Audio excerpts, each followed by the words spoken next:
Lineup for Braves Country by D.M. McGee. A is for Aaron, the Hammer and Hank, the real home run king. Take that to the bank. B is for Bobby. Cox never cowered. He'd give Blue quite an earful on his way to the showers. C is for Chipper. Don't call him Larry. He would show up in Shea, the Mets he would bury. D is for David. Justice he'd bring. A Game 6 solo brought Atlanta their ring. E is for Eddie Matthews. 512 bombs away. Lit skies from Boston to Milwaukee to the A. F is for Fred. McGriff dog-biting crime. A fire was lit the day he arrived. G is for Glavine. Southpaw winds and kicks. Changing speeds east and west. A gem in Game 6. H is for Harry and his brother George Wright. The father of baseball, Boston pennants in flight. I is for inning, ending double play. Riley to Ozzie to Olsen all day. J is for Jones. Andrew let her fly. And his gloves in center is where singles would die. K is for strikeouts. A plenty from Strider. The quads in the stash, getting swings from that slider. L is for Lopez. Javi to B-Mac. Travis and Smurf, we've been lucky to see that. M is for Mad Dog. He won 355. Could swat flies with the changeup and still bust you inside. N is for Necro. He got to the hall by bending and knuckling and floating that ball. O is for Otis. Old Nixon could fly. The catch at the wall baffled our eyes. P still for Peterson. We were all rockin' pearls. With Eddie and Jorge, we were out of this world. Q is a quandary for why Dale is not in. Murphy MVPs again and again. R is for ranking. The top pitchers lore. Remember Kid Nichols, 107 WAR.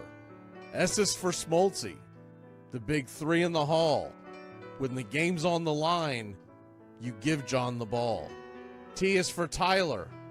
Matzik and the gift of 2021, the entire night shift. U is for Chavez, but we say Uncle Jesse. The frames, the release, kept the batters guessing. V is Van Weeren. Skip Carey 2. Don Ernie Joe, the tales from the booth. W is Warren. Spawn Johnny Sane. They'd ride him in Boston and then pray for rain. X is Mazzoni. Yeah, X marked the spot. Leo rocked next to Bobby, and his pitchers stayed hot. Why it makes us feel young. The game's main appeal. Chopping through the battery, there's no better feel. Z is for Zip Boom Bam, Rama-Lama Ding Dong. Throughout the summer, we sing that song. From AJ to Eyeglasses and a hell of a pen. Mad Max, Uncle Charlie, win after win. A cannon from short, and RC you later. Acuna Matata, there is no one greater. Though you can't fit them all when you just A to Z. Think of your favorites in the rafters we see. I started with 3, then 10, 25, 47, 31, and of course 29. Let's not forget 21, 41, 35, the great 44, or 755, and old number 6, who led his great teams. The pennants were flying. It felt like a dream. From Boston to Milwaukee to Atlanta's TBS, a family, a tradition, Braves Country's the best. Lineup for Braves Country by D.M. McGee.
I state your name. I state your name. Do hereby pledge allegiance to the armchair with liberty for all. You're in Braves country.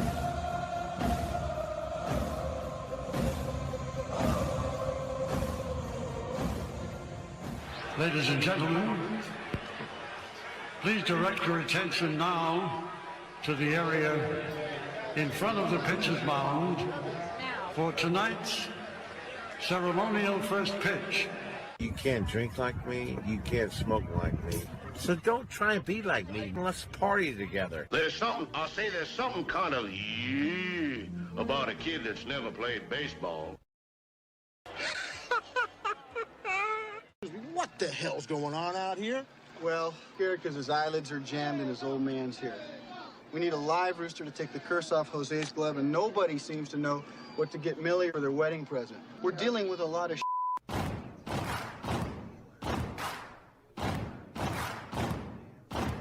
Baseball is a beautiful thing. It's more beautiful in an old park. It's asymmetrical and quirky. But even in a dome with artificial turf, it's beautiful. The way the field fans out, the choreography of the sport, the pace and rhythm of it, the fact that that pace and rhythm allows for conversation and reflection and opinion and comparison. In right field, the crowd is tormenting Strawberries, singing Darryl, Darryl. Little roller up along first, behind the bag. It gets through Buckner. Here comes Knight, and the Mets win. And there's a fly ball deep to left. It's on its way. There it goes, and the Yankees are going to the World Series. Aaron Boone. Ground ball stabbed by Folk. He has it. He underhands to first for the first time in 86 years. The Red Sox have won baseball world championship. Can you believe it? It's a pastime, something you do. It's entertainment, something you watch. And it's a shared experience, something you talk about and read about. But you can apply those same three criteria to other things. What makes baseball special is that it's the best game that's ever been devised. Smith corks one into right down the line. It may go. Go crazy, folks. Go crazy. Sure as God made green apples, someday the Chicago Cubs are going to be in the World Series. A little bouncer slowly toward Bryant. He will glove it in front of Rizzo. It's in time. And the Chicago Cubs win the World Series. Cubs win. What a lucky break. The good Lord wants the Cubs to win. How can you not be romantic about baseball? If baseball is about caring, about loyalty and rivalry. Braves fans are on their feet hoping for some kind of a bleeder or a seeing eye single. Here's the 1-2 pitch. Fastball hit high and deep down the right field line. It's going back, back, back. Is it fair? Is it Zip, boom, bam, it's gone! Ram-a-lam-a-ding dong, a 3-run shot, and your Atlanta Braves have taken a 1-run lead! A banger, and she's gone, baby! There's a very peaceful thing. It was created and played in pastures and meadows. There's grass, there's outdoors, there's everything that people thought was American and feel about America you get in a ballpark. And it's the wonder of walking through that dark tunnel and seeing a huge open space where men play the little boy's game.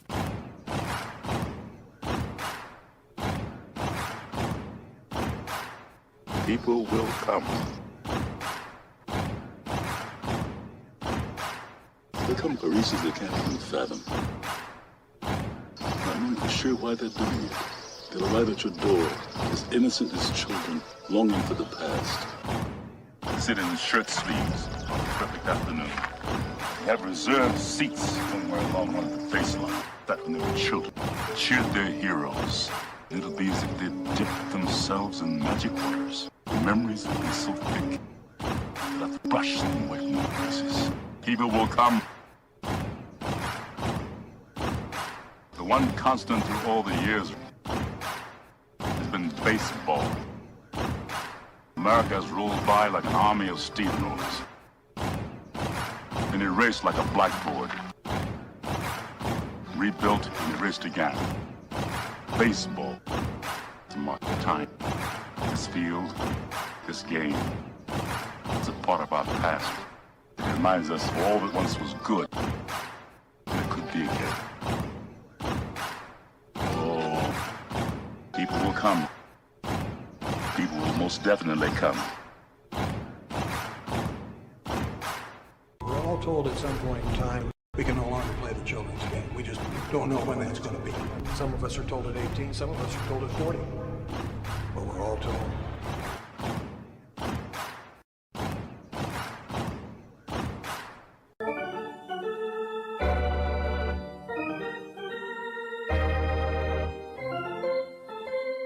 I believe in the Church of Baseball. I've tried all the major religions and most of the minor ones. I know things.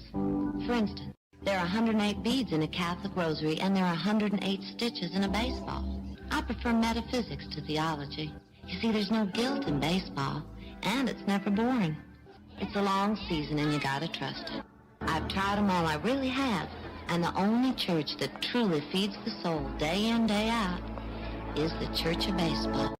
Which team do you play for? Well, Well, I was just wondering, because I couldn't figure out why you would throw home when we've got a 2-run lead. You let the tying run get on second, and we lost the lead because of you. Touch 'em all, Joe. You'll never hit a bigger home run in your life.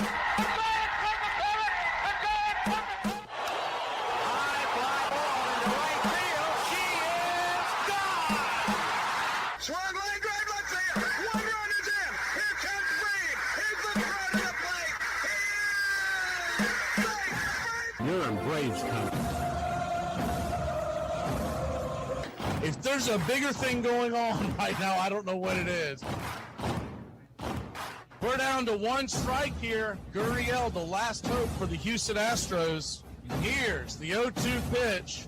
Swung on, bounced over to Dansby. Dansby fires it over to Fuss. And here comes the dog pile. Fire the cannons in the battery. Do the chop.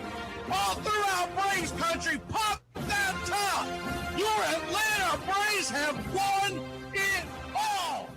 Here's a list of the players we'll be inviting to camp. I never heard of half of these guys. And the ones I do know are way past their prime. Most of these guys never had a prime. This guy here is dead. Cross him off, then. The local press seems to think we'd save everyone a lot of time and trouble if we just went out and shot ourselves. We got uniforms and everything. You know, you might think about taking Jesus Christ as your savior instead of fooling around with all this stuff. I like him very much. He no help with curveball. You trying to say Jesus Christ can't hit a curveball?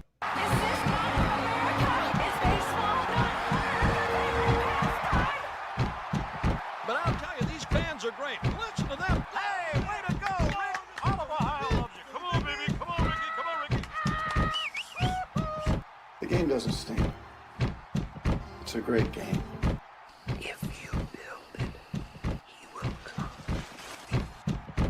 You know, one of the best things about being an ex-big leaguer is getting freebies to the game.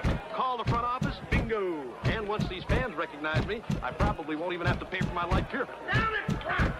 I love them. Good seats, huh? You're in the wrong seat, buddy. Come on. Oh, I must be in the front row. Come on. Ladies and gentlemen, welcome. We direct your attention now to home plate. Please remain standing. We call your attention to our bands here today. They will be jointly directed.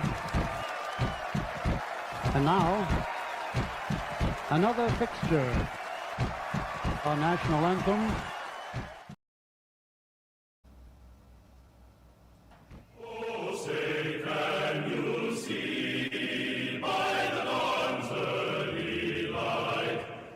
So proudly we hail at the twilight's last gleaming, whose rough stripes and bright stars through the perilous fight.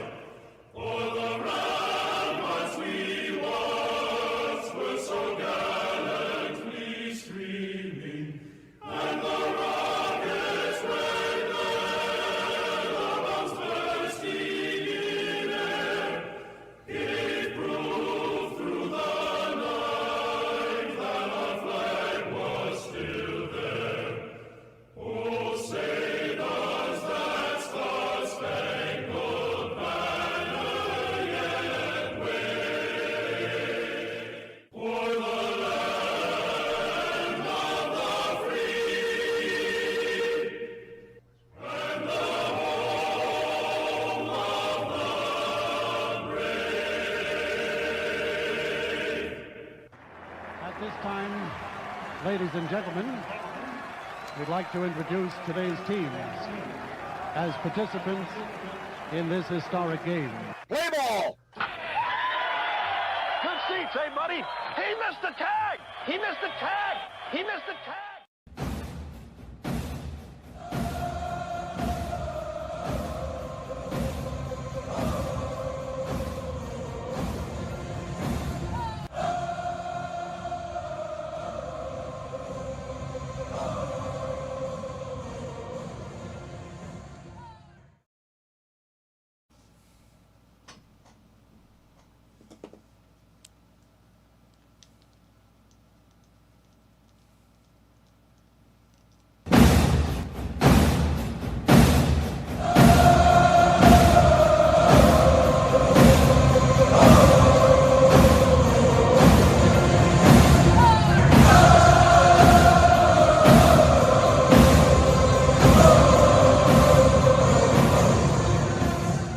On a beer? 7 o'clock in the morning. Scotch? Hey, howdy, hi, and how the hell are you? Pull up an armchair, girls and boys. Pour you a cold one. It's time for Braves Country Baseball. You're listening live, and the scene is Truist Park in Atlanta, Georgia. We're set for pitch-by-pitch, play-by-play, the classic call, Braves Country Baseball. Hi, I'm Mac McGee. It's time to put it all aside for what should be a great game here on the Diamond. As we take you out to the old ballpark, kick up your feet, let's take a journey back to the golden age of radio baseball.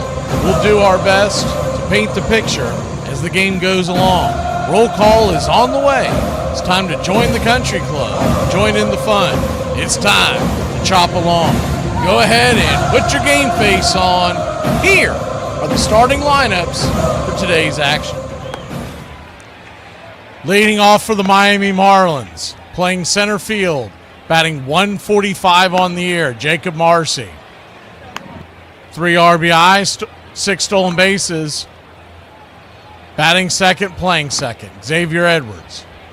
1 home run, 6 RBI, 2 stolen bases, batting .350. Gustin Ramirez is the designated hitter, batting third. 214 on the year with 4 RBI, 1 stolen base. Liam Hicks is behind the plate. He's batting .279 with 3 home runs, 13 RBI.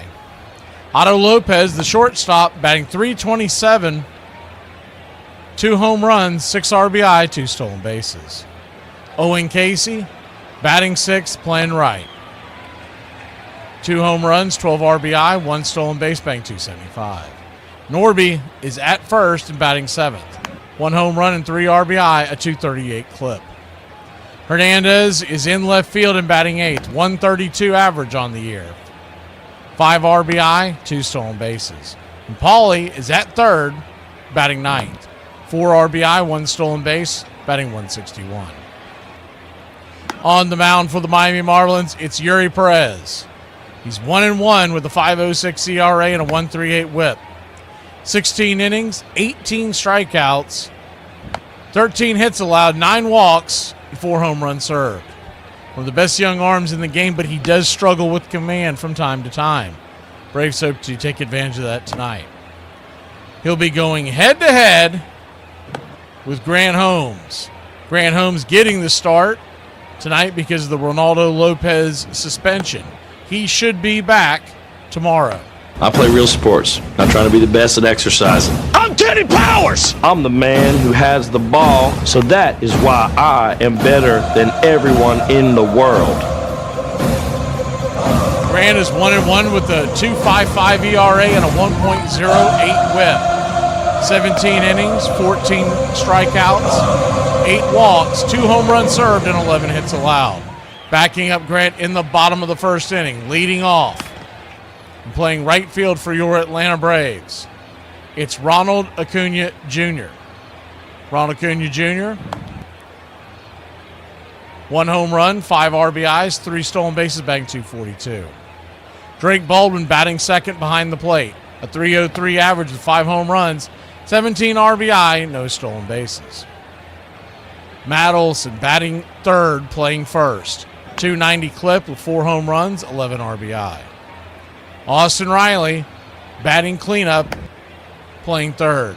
No home runs, 6 RBIs, 1 stolen base, batting .228. Yastrzemski is once again batting fifth. He's batting .180 on the year with 3 RBI. Batting sixth, Ozzie Albies, a .302 average with 3 home runs, 7 RBI.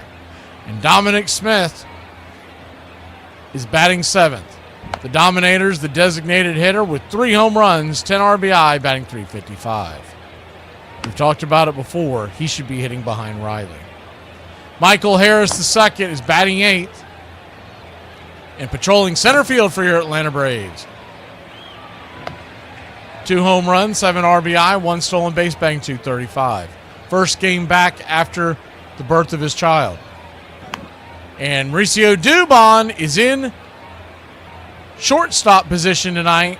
He's batting 9th with a .351 clip. 2 home runs, 11 RBI. Calling balls and strikes behind home plate tonight, it's Dan Iasona. James Jean is your first base umpire. Second base will be manned by Adam Beck, and down the third base line, it's Jeremy Rehak. 82 degrees is the game temperature today here at first pitch, with the wind blowing in at about 8 miles an hour from right field into left. Your Atlanta Braves are minus 147 on the money line. Marlins plus 135. Your over-under is 8.5. Our pick to click tonight against Yuri Perez. A ton of guys have a lot of good numbers on him because of that first outing we ever faced against him. Jumped all over him. He settled down the next time through. But we're going to go ahead and take someone we haven't taken in a while. Let's go with Michael Harris. He's coming off the birth of his kid, and maybe he'll put a little lightning in that bat. He's in the 8 hole, so he's going to have to make his at-bats count. We'll take your Atlanta Braves to win this one, going away, getting to Perez early and often. We'll take Atlanta 6, Marlins 2.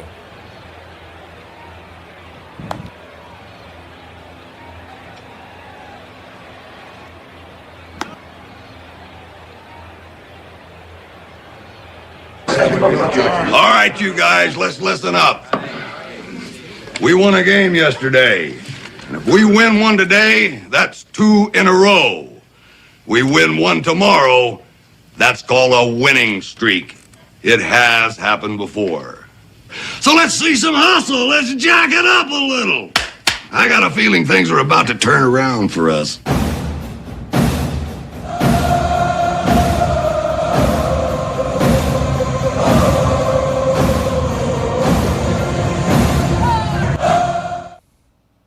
Well, it's about that time. Grab you a cold one. Find you an armchair. Atlanta Braves baseball right here on Braves Country Radio. Your modern-day Superstation, bringing you pitch-by-pitch, play-by-play of your Atlanta Braves and our one-of-a-kind production. Take us anywhere you go for over 300 play-by-play games right here on the BCR. Please like and subscribe today. Don't forget to hype the videos. It helps the smaller stations to bring folks in so we can all root this great game on together. Join the country club today, and a special thanks to all the members in the country club. You help support the BCR. Get this bus moving. Stop. Come back. Too late. Roll call! Yeah, roll call! You're in Braves country.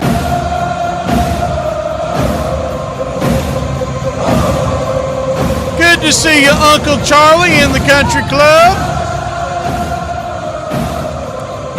Deb Upcroft.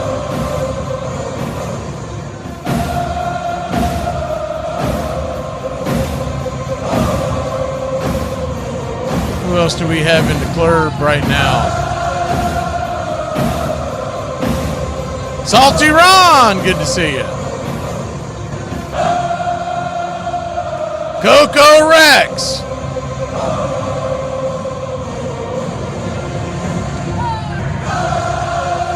George Rogers, best running back in South Carolina history.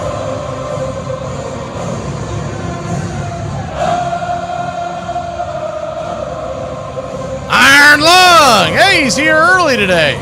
Everybody loves Raymond. Good to see you, Raymond.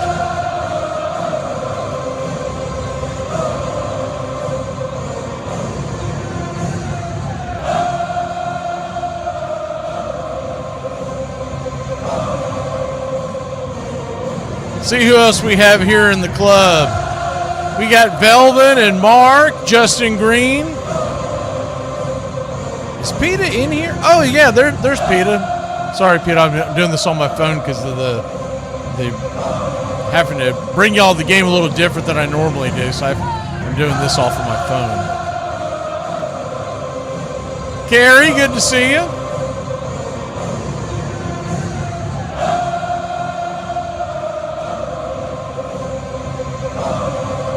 The short of it is I'm damn near blind. What else we have here? See if we have a big truck. James Fisher King.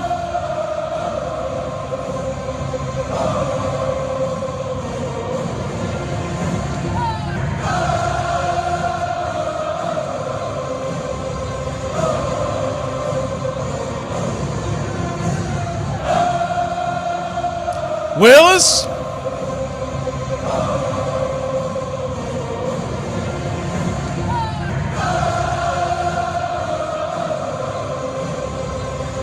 Mustang. And welcome to the country club.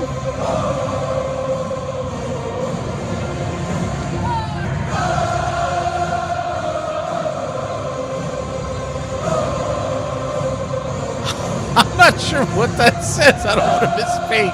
Well, we're just going to say he voter. He voter. I'm not sure where that's going. I feel like there's a funny joke inside there.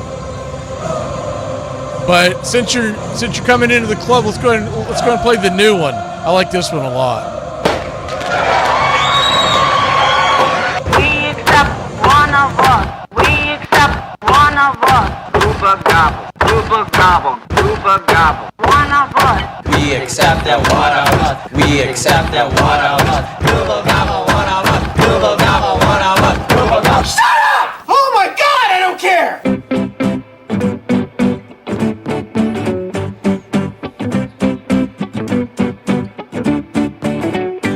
I don't know why, but when I see that name, I think of that bit where the what was the name of that, the skit comedy? I can't think of the name of it right now, but where the guy's going, Blake.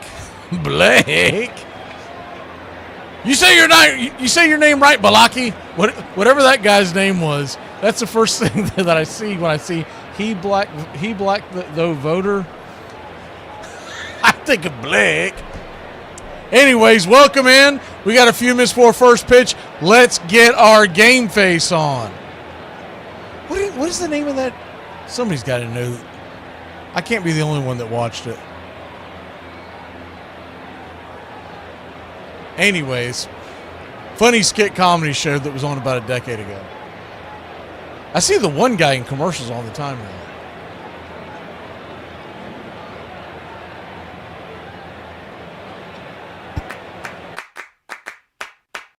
It is the American game. You see a guy hit the ball out the ballpark, and that same guy can come up tomorrow in that situation and miss the ball and lose the ball game.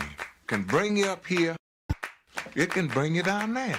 One thing about it, though, you know it always will be a tomorrow. You got me today, but I'm coming back. Think about it. What is there in your life, besides your love of family maybe, that carries all the way through from almost your earliest recollections till the day you die, and you care about it in one way or another? There are very, very few things that make that list, but we have a child's interest in baseball, so it will be one of the few things in my life that I have cared about in one way or another all the way through. There's a lot of wonderful stillness in baseball that I love. Milliseconds of stillness.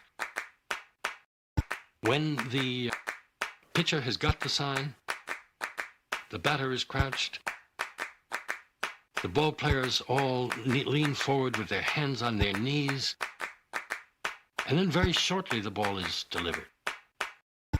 But in that tiny period when the pitch and the fever of the crowd is tangible, there's a moment of absolute stillness that I treasure. The best of us keep as much of that childhood with us as we grow into adulthood as we can muster. And the most creative, the most happy, the most fortunate of us are those who don't lose the sense of play. And even after we're past the point of being able to actually play the game with any skill, if we love it, then it's like Peter Pan. We remain boys forever. We don't die.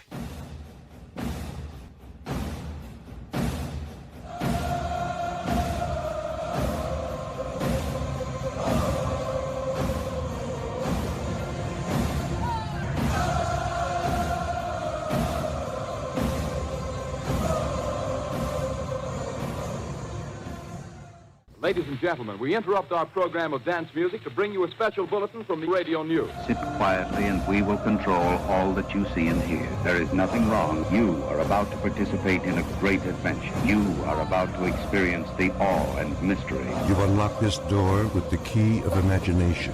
Beyond it is another dimension, a dimension of sound, a dimension of sight, a dimension of mind. You're moving into a land of both things and ideas. You've just crossed over into adventures in time and space. We offer you Braves Country Radio, your home for the classic call of Braves Country Baseball. Hi, folks. Join us now for another Braves ball game. Yes, sir. This is the one we've been waiting for. This is it. This makes you feel like it's spring and baseball, no more measles, and free tickets to the circus. You're in Braves Country.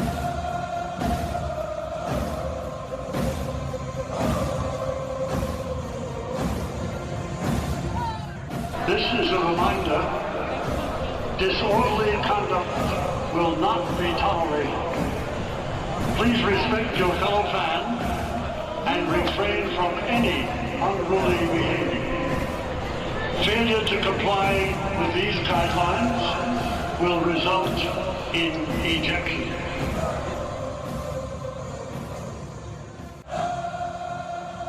It's all mixed up with peanuts, tobacco juice, and a hearty feeling among the fans joshing each other. Always this raucous, good spirit. Everybody came to have a good time. The whole stands full of people all roaring. In baseball, never known an instance where so instantly a whole crowd could be brought to its feet, roaring with delight over just a clean crack of a bat against the ball.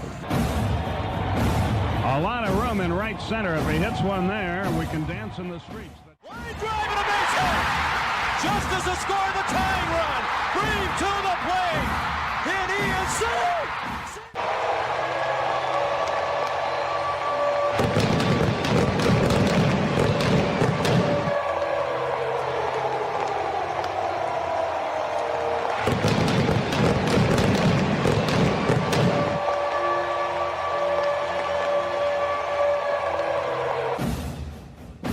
We're 1 out away, Braves country, from a trip to the World Series.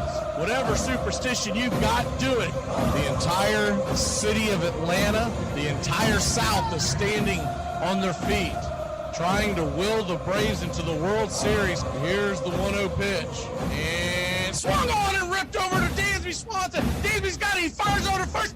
Baby, sound the trumpets. Do the job through the streets. Your Atlanta Braves are headed to the World Series. And the place is going bananas.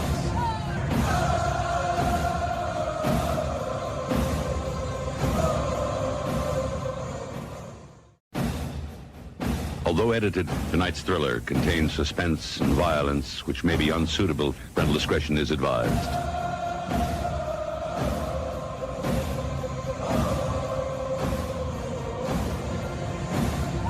2, 4, 6, 8. Who do we appreciate? You're in Braves country.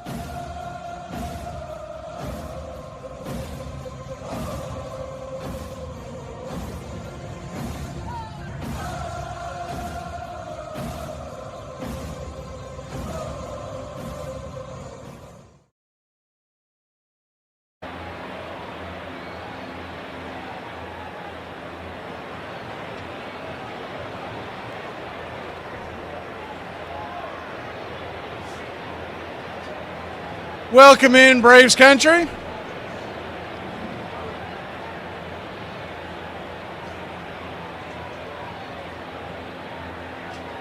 Atlanta Braves wearing their home whites again as they had the City Connects on display all weekend long. As soon as the 3D kicks in, we'll kick it in. Grant Holmes is firing his final warm-up tosses.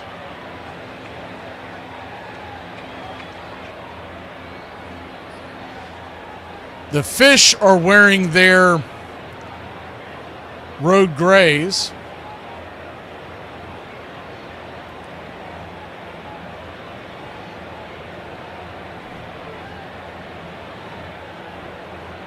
Marlins across the chest in black outlined in neon pink and blue.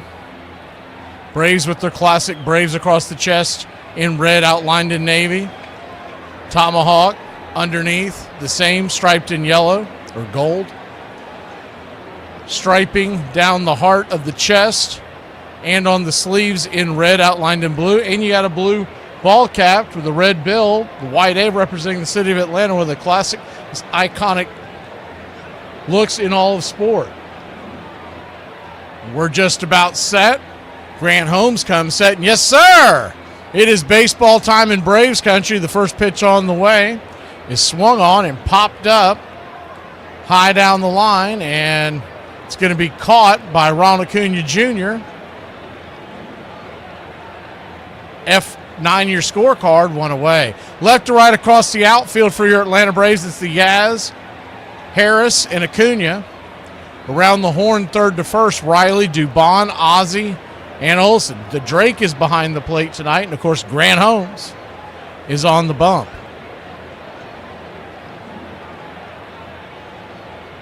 Righty-lefty matchup. First pitch is right down the heart of the plate on the outer cut.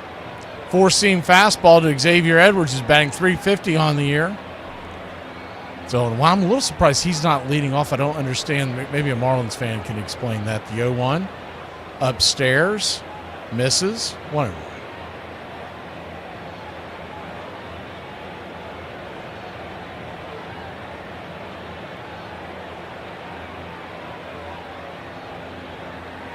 So 1-1 count. Kicks and fires. Four-seamer below the knees. And it is 2-1. Braves nothing. Marlins nothing. Just getting going. Little off kilter tonight because I have to bring this to you a little different because of where the game is. The 2-1 pitch swing. Chops it down the third base line. Just foul. 2-2. It's like I can't see many of the comments unless I steer away from the screen. Normally the screen is right next to the comments section. I can keep up with the country club members. It's really hard to do it because we've got both casts as home plate umpire. Dusts off the plate for a second. Edwards on a 2-2 count. Your home plate umpire, Dan Iasono. We talked about that at the beginning of the night. And home steps off the bump.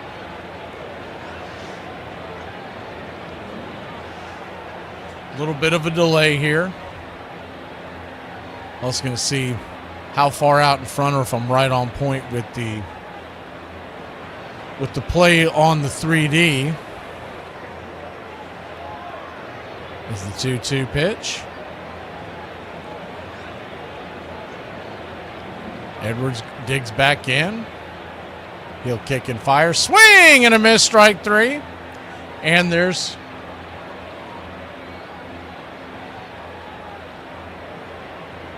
two down. Righty-righty matchup. First pitch to Ramirez, the designated hitter. As Holmes kicks and fires. Swing, fouls it back. It's 0-1. The 0-1. Ramirez, 214 on the year, though he's known as a pretty good hitting. He also catches. He's not just the designated hitter. The 0-1. Swing and a miss. Pitch diving away. It's 0-2. 0-2 count. 8 pitches in for Holmes. The wind's really starting to pick up. It's starting to blow out just a little bit. The 0-2 in the dirt. Bounces it away. 1-2. Philadelphia leads Chicago 2-0. They are in the third inning. The 1-2 from Holmes. Pitch is swung on and hammered over to third. Riley's got it. He'll fire it across the diamond, and that'll end the inning. 3 up, 3 down. We'll be back in a flash. 0-0, bottom of the first. I play real sports, not trying to be the best at exercising. I'm Teddy Powers! I'm the man who has the ball, so that is why I am better than everyone in the world. You know, it's a song that justifies drinking any time of the day. But, you know, you just say it's 5 o'clock and it's okay, right? But it only works for drinking. You know, you can't show up late for work and be like, hey, 9 o'clock somewhere. Imagine thinking I'm a hoe and you still can't get with me.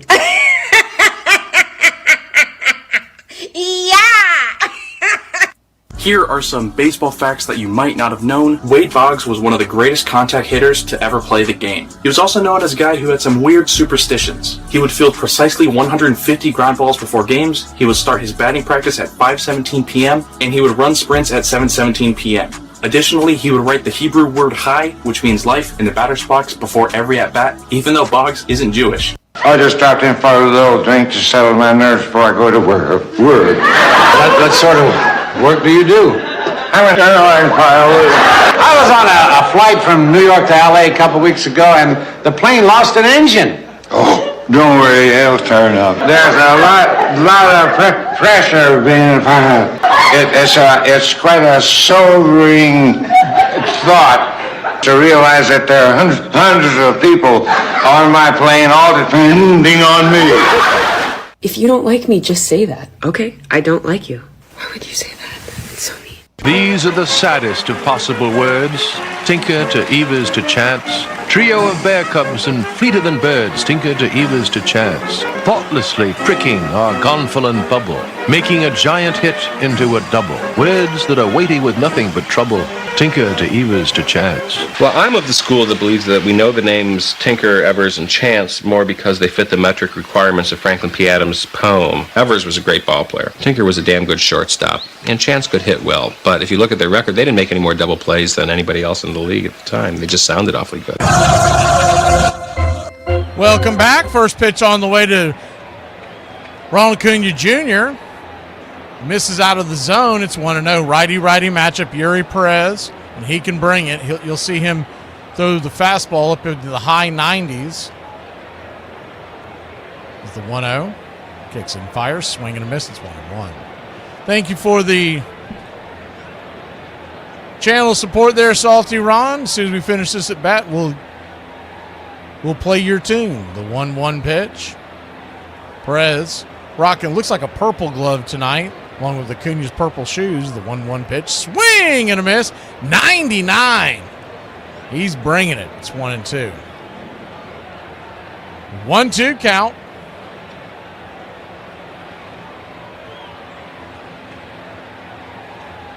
Perez comes set, and he will fire the pitch down towards home plate. Swing and a miss. Strike 3. 1 down. We accept one of us. We accept one of us. Uber gobble, Uber gobble, Uber gobble. One of us. We accept that one of us. We accept that one of us. Uber gobble, one of us. Uber gobble, one of us. Uber gobble. Shut up! Oh my God, I don't care! Drake Baldwin, the batter, righty-lefty matchup. First pitch, 99 on the outer cut. It's 0-1. Baldwin batting .303 on the year with a .930 OPS. Perez turns and kicks. Swing, lifted, into center field, going back at the warning track at the wall, making the running catch is Marcy. 2 down. Left to right in the outfield for the Fish. It's Hernandez, Marcy, and Casey. Around the horn, third to first, Pauly, Lopez, Edwards, and Norby. Hicks is behind the plate tonight, and of course Perez is on the hill. Matt Olson, the batter. Yuri Perez turns and fires. Pitch on the way. Swing, fouls it away. It's 0-1.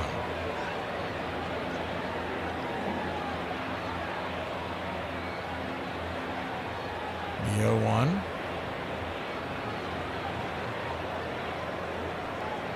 Olson batting .290. Perez brings it. Outer edge. It's 0-2.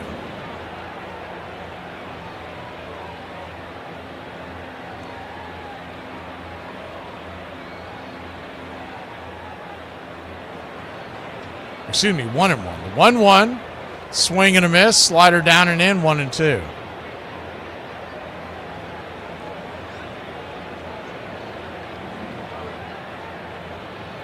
Perez at 9 pitches. You'd like to at least see him work a little longer in this inning, if nothing else. If Olson can extend the at-bat, it'd be great. The 1-2. Perez flips it up there in the dirt, bounces to the backstop, and it's 2-2. About a 55-footer.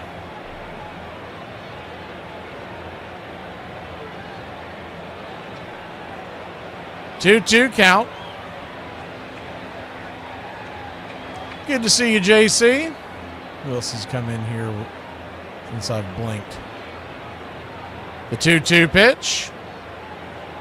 Outside wide, good. Take full count. So if nothing else, he's making them work in this at bat. That can pay dividends later on.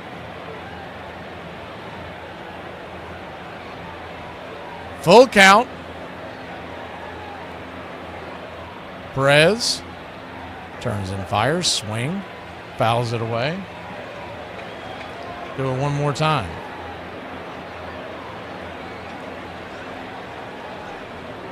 It was difficult about when I have to do the Marlins and Rays games. I have to do it on a computer screen. So all the all the statistics I have available to me, I can't see. The 3-2 swing and a miss, strike 3, and that'll end the inning. Braves go down, 3 up, 3 down. We got 6 up, 6 down to start the first. Back in a flash, Braves and Fish. Here's $5. Oh, I'm not homeless. I'm a teacher. It's $10.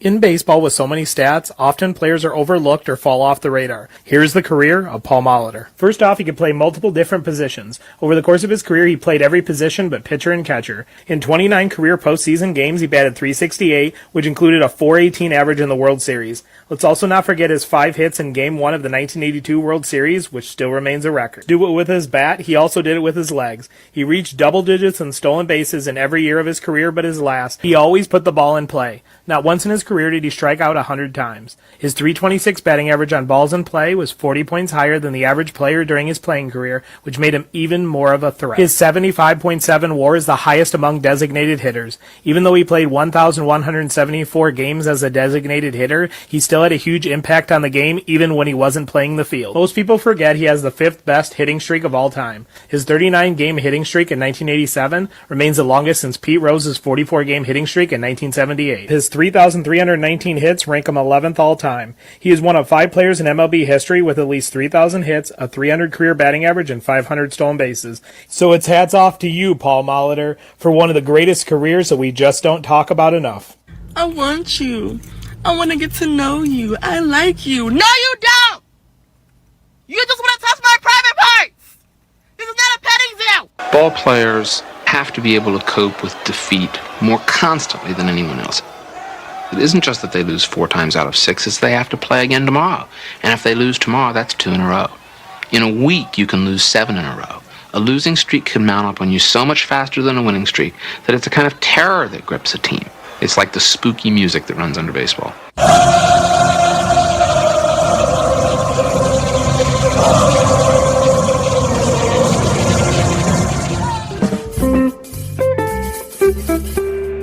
Welcome back.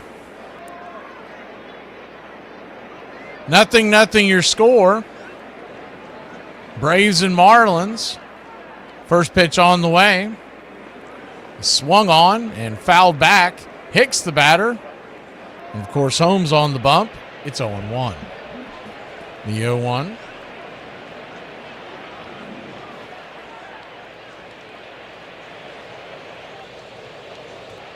Brings it in the dirt. 1-1.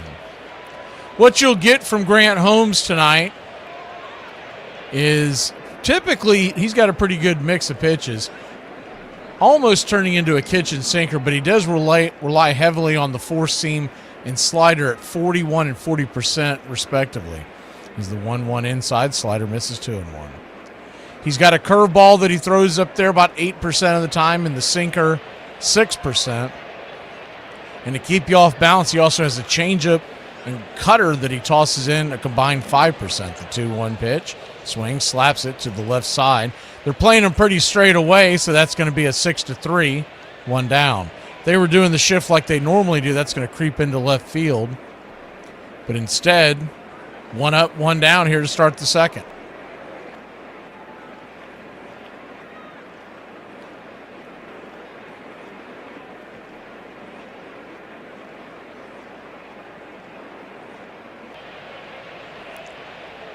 That'll bring Otto Lopez to the plate. I don't understand why he's not hitting higher in the orders. The first pitch down and away for a ball, it's 1-0.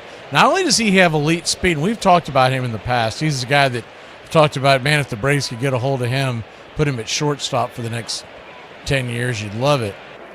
But not only is that going on, is the 1-0, down and away, 1-1. Man, Braves vision, it doesn't matter where they're broadcasting. They're always blipping out. If you're following along at home, you know what I'm talking about. The screen just went black again. Thankfully, I've got Miami's ball game going on, too. The 1-1 pitch, swing and a miss. Slider in the dirt, 1-2. They for sure keep you on your toes. I don't know why it happens, but about 4 to 5 times a night, the Braves broadcast blacks out. It's just a black screen. You don't see anything for about a second. It's something somebody's doing incorrectly. It happened a little bit last year, but it has happened a lot this year. So they fired somebody that knows how to do something. The 1-2, swing, chops it. down the line. We'll do it again. Either that or Braves Vision getting all their cables and whatnot from Wish and Temu, whereas Bally was getting theirs from Amazon. That's the only argument I have. 1-2 count. Check swing. Did he go around? Looked like he might have. They checked down the line. He did. Strike 3. James Jean rings them up. 2 down. Second strikeout of the night for Grant Holmes.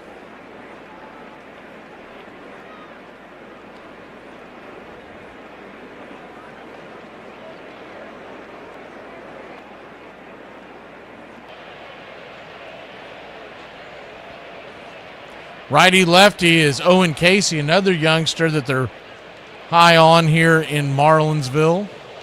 Takes the first pitch down and in for a ball. It's 1-0. He's batting .275 with 2 home runs and 12 RBI and .873 OPS.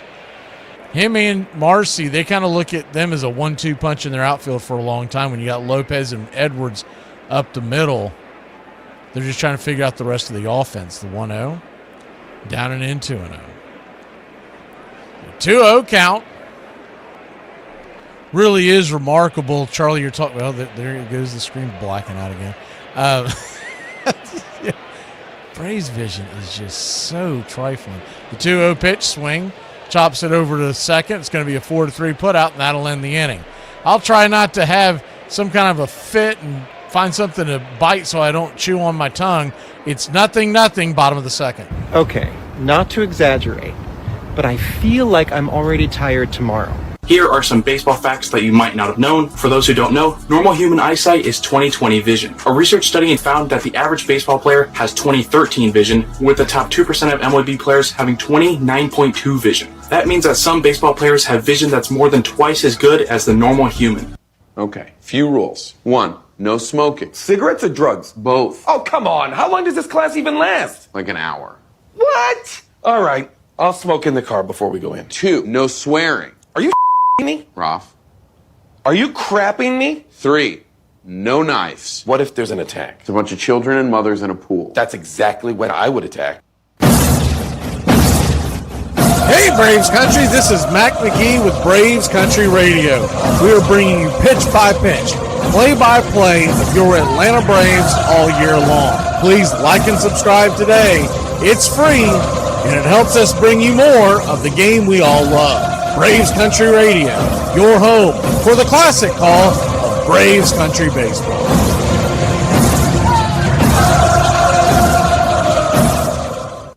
Damn it, Gump. Give me one margarita, I'ma open my legs. But you ain't got no legs, Lieutenant Dan.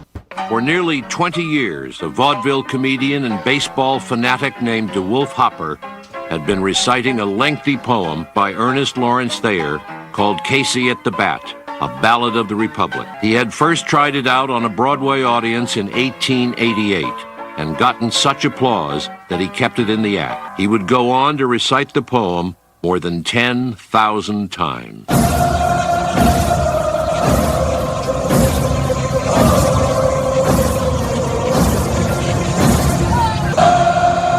Welcome back. First pitch from Yuri Perez, fouled off for a strike. It's 0-1. Righty as Austin Riley, the batter. The 0-1 pitch. Swing and a miss. Up and inside around his wrists. It's 0-2. 0-2 count. Riley batting .228 on the year. No home runs. 6 RBI. The 0-2. Turns and fires. Swing. Lifts it. Into center field. That'll be a lazy fly ball. Underneath it is Marcy. And there is one away.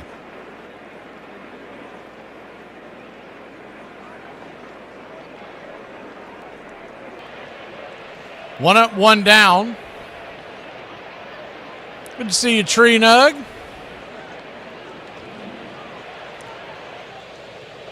See, I think earlier during the break I saw Jillian was in here.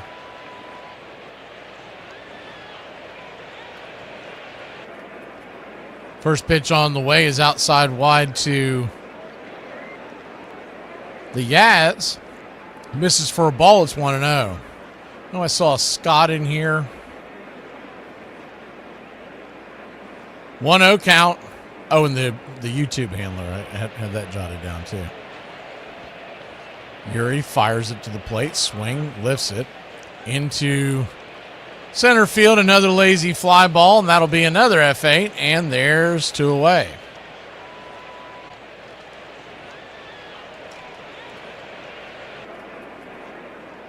Two up, 2 down. I just don't know what they're going to do or what it's going to take for them to put Dominic Smith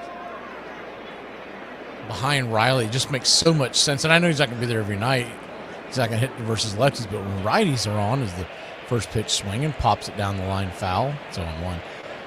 They always talk about, well, you put so-and-so in a certain hitting position because you want to get them higher in the order. It's not like it used to where you wanted to fit a certain place in the lineup.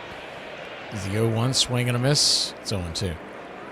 If you have Dominic Smith down as far as they do, there are a lot of nights where he's only going to get to at bats, but if you push him up to the 5 spot where Yaz is on versus a right-hander, he's either going to get 3 at bats or we've knocked the guy out of the game. The 0-2. Check swing. Bangs it over towards short. Should be an easy play. It is 6-3, and that'll end the inning. Yuri Perez is rolling. Grant Holmes is rolling. We'll go to the top of the third. 0-0 in Atlanta. Hey, check it out. A snow cone machine. A snow cone machine? You're saying it wrong. It's a snow cone machine. I just found your old milkshake machine. Oh, we're going to have to move the toaster. Hey, Braves Country, I'm Mac McGee. Join us for Pitch by Pitch, Play by Play, the classic call of Braves Country baseball. We're bringing you Atlanta Braves baseball all year long. Jump into our pregame show, Braves Country Today, just before first pitch. Stick around for the postgame show, Braves Country Tonight, where we will open up the phone lines and react to your calls or your comments all year long. That's Braves Country Radio, pitch by pitch, play by play, your home for the classic call of Braves Country baseball. Why is the dog on the counter?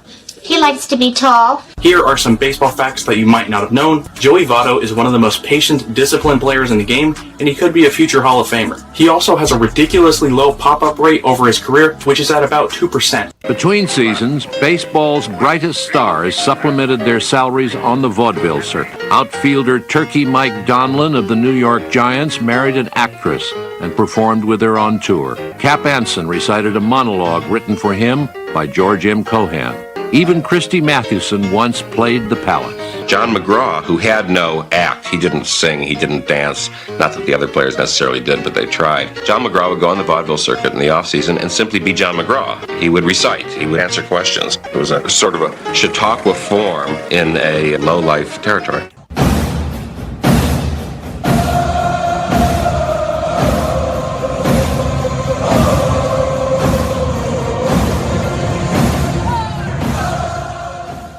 Grant Holmes goes back to work. 2 innings so far. He's thrown 22 pitches. Got 2 strikeouts. First one on the way here in the third is a swing and a miss at the sinker by Norby. It's 0-1. The 0-1. Kicks and fires. Punches it over towards Ozzie. He's just right of the bag at second. He'll flip it to first. And there's a 4-3 put out. 1 away. Man, if he could have another quick inning, this would really do some things because 22 going into an inning's pretty low. But if you get another quick inning, you could see Grant going 6 or 7 tonight.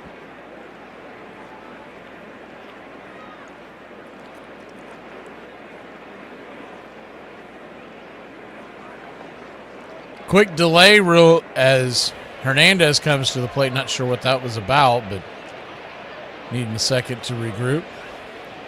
Roberto Hernandez, first pitch on the way, is outside wide. Slider misses. It's 1-0. 1-0.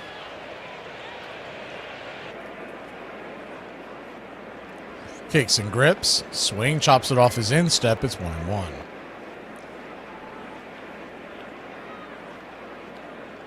1-1 count. Just seeing that post that I shared today, the Braves have the number 3 offense in baseball as far as batting average. They're batting full 50, almost a full 50 points higher than the league average. The 1-1 inside. 2-1.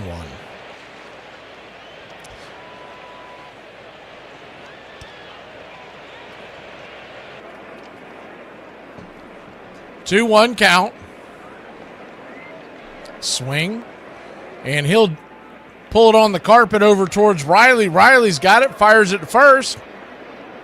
5-3, 2 down.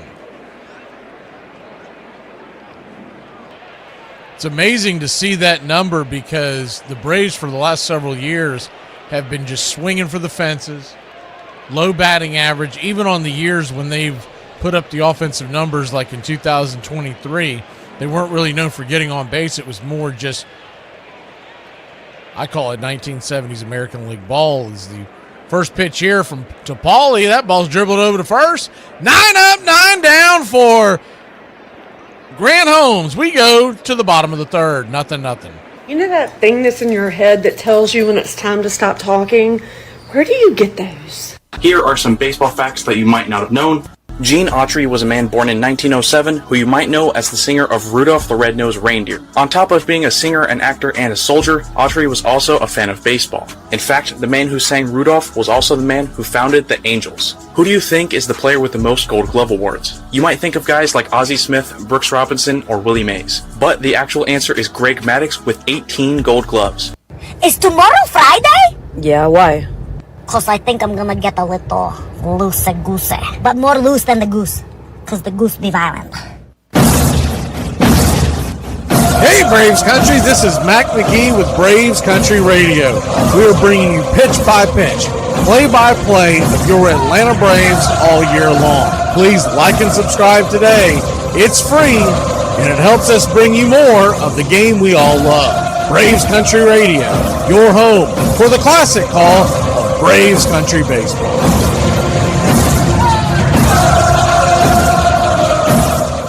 Y'all always want to say, get your lick back, get your lick back, get your lick back. If I get my lick back, I'm going to jail. One summer day in 1908, a popular vaudeville entertainer named Jack Norworth boarded a Manhattan train and saw an advertisement that read, "Baseball Today, Polo Grounds." He had never been to a professional game, but by the time he reached his stop, he had written out the lyrics for a song about baseball. When Norworth introduced the song in his act at the Amphion Theater in Brooklyn, it fell flat. But when Nickelodeon audiences were encouraged to sing along with lantern slides, it became a nationwide hit. You're listening to Braves Country Radio. Please like and subscribe today.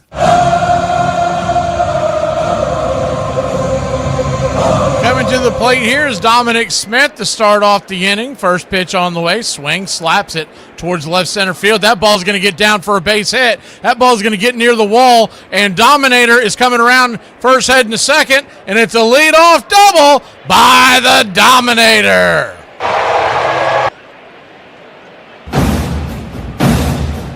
This is a time for leaders to step up. Make us believe again.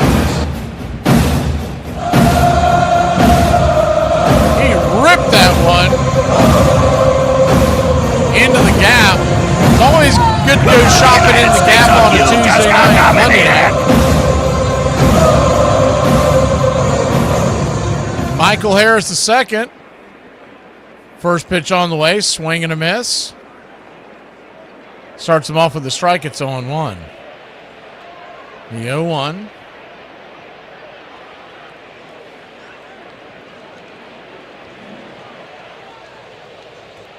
Harris digging in, righty-lefty, kicks and fires. Just misses, good take, 1-1.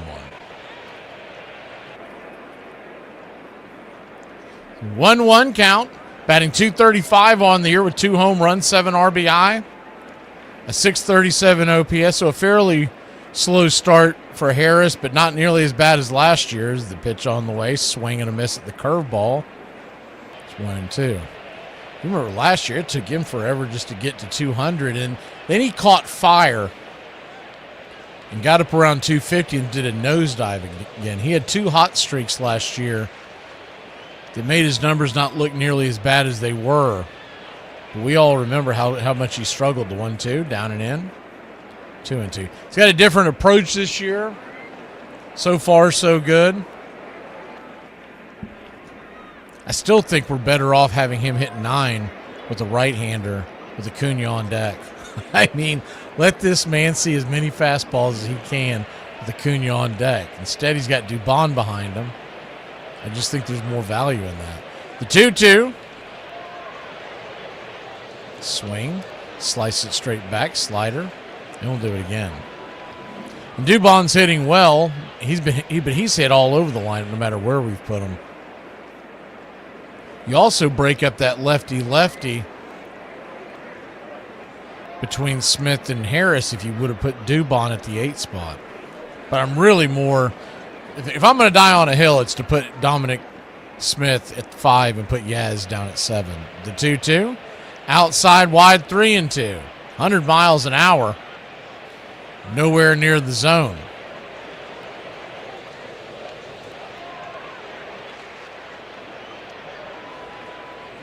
Full count, 0-0 your score. Bottom of the 3rd. Braves with the man in scoring position. The payoff pitch. Inside, ball 4, and he'll head on down to first. Michael flips the bat, and we got first and second.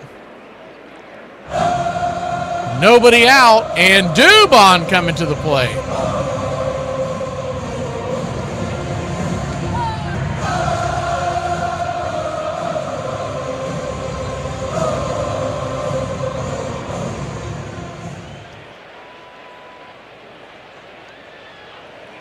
Righty, first pitch. Dubon shows bunt and pulls it back and takes a hack and a whack and a whiff. It's 0-1.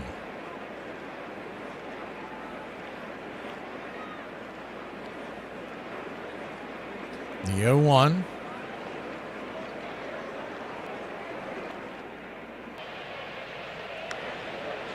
Kicks and fires. Slider in the dirt. 1-1. 1-1 count. Ronald Acuna Jr. standing on deck.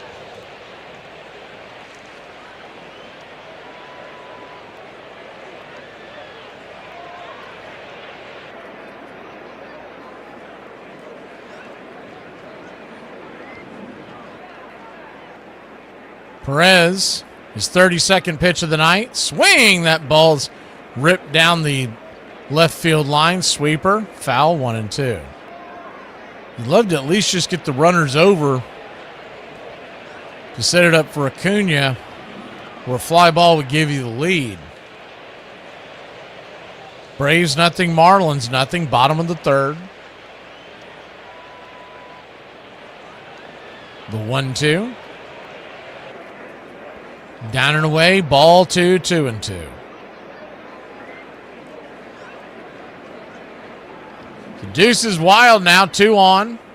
A 2-2 count. If you get one into the gap, it would probably score 2 with Michael's speed. The 2-2 to Dubon. Swing.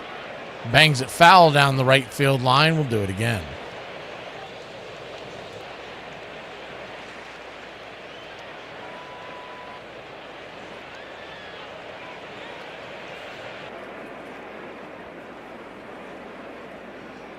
The 2-2.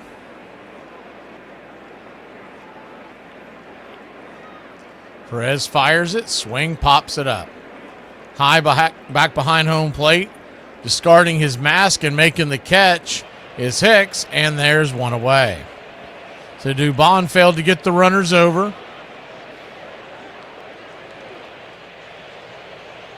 I like the idea of the bunt there. I don't know why they gave up on it after the first ball, but nonetheless, first and second, 1 out. Ronald's got to be aware of the fact they're going to try to get him to hit something on the ground to turn 2. First pitch. Change up down and away. Speak of the devil, it's 1-0. Good take by Ronald. Batting .238 on the year, 1 home run, 5 RBI, an OPS of 710. The 1-0. Swing! That ball is belted high and deep. And it's going to be caught at the wall for a loud out number 2. Man, oh man, the throw comes down to third. And Dominic Smith, I don't know what he's doing. I don't know what Watkins is doing sending him. But he gets thrown out at third and we run out of the inning. You never, ever get thrown out at third, first or last out of the inning. Nothing, top of the 4th. Here we go again. I mean, good morning. So I find myself in the what doesn't kill me, better run era. And just a warning, even I'm a little scared. You didn't get 110, it's $20, 2 $10 bills. Is that actually 100? I think the tooth fairy was drinking last night. I don't know. You know, it seems like bad things are always happening to me. Like I have bad luck or something. Son, you don't have bad luck. The reason that bad things happen to you is because you're a dumbass. Here are some baseball facts that you might not have known. When Mickey Mantle was a young prospect, he went to St. Louis to try out for the Browns. But because of his scrawniness and overall unimpressive physical appearance, the Browns didn't even let him on the field. Little did they know, they had just turned away one of the greatest baseball players of all time. People who long for the good old days before ball players got rich should have been a ball player back then. It was hard. They slept 2 to a bed often in the hotels. In fact, Rube Waddell's bunkmate required Connie Mack to put in his contract that Rube Waddell was not allowed to eat crackers in bed. One of the crosses that Connie Mack had to bear was Rube Waddell of Punxsutawney, Pennsylvania. When he went to sign Rube to his first contract, he was met at the station in Punxsutawney by all the town leaders as he and Rube were about to get on the train. And Mack was terrified that they had come to tell Rube not to sign for so little money, or that they wanted to keep him for the local team. And one of them stepped forward and said, "Mr. Mack, we're here to thank you for getting him off of our hands." Braves Country Radio, your home for the classic call of Braves Country Baseball.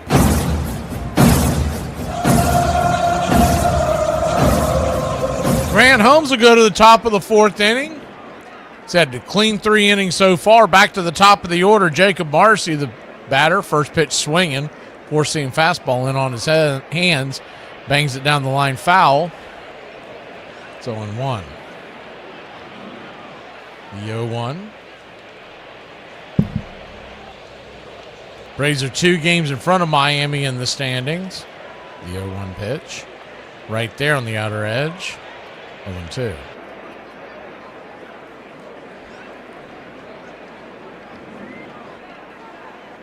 Marcy, 143 batting average so far. The 0-2. Swing, hits it up the middle, and that's going to get through for a base hit. And it's a leadoff single for the Marlins, and that'll break up the no-hitter by Grant Holmes.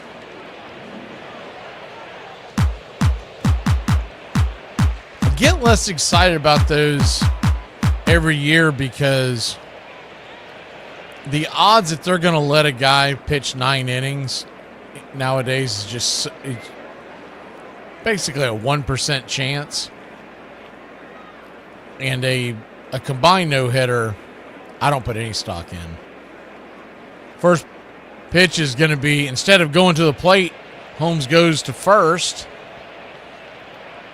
Keep the runner close by. Back in plenty of time. Edwards, the batter, Xavier Edwards. Good speed here, and he will drop a bunt, so you got to keep an eye out on that. First pitch. Outside wide as he does show bunt there. It's 1-0. Phillies lead the Cubs 4-2. Mets are at the Dodgers tonight.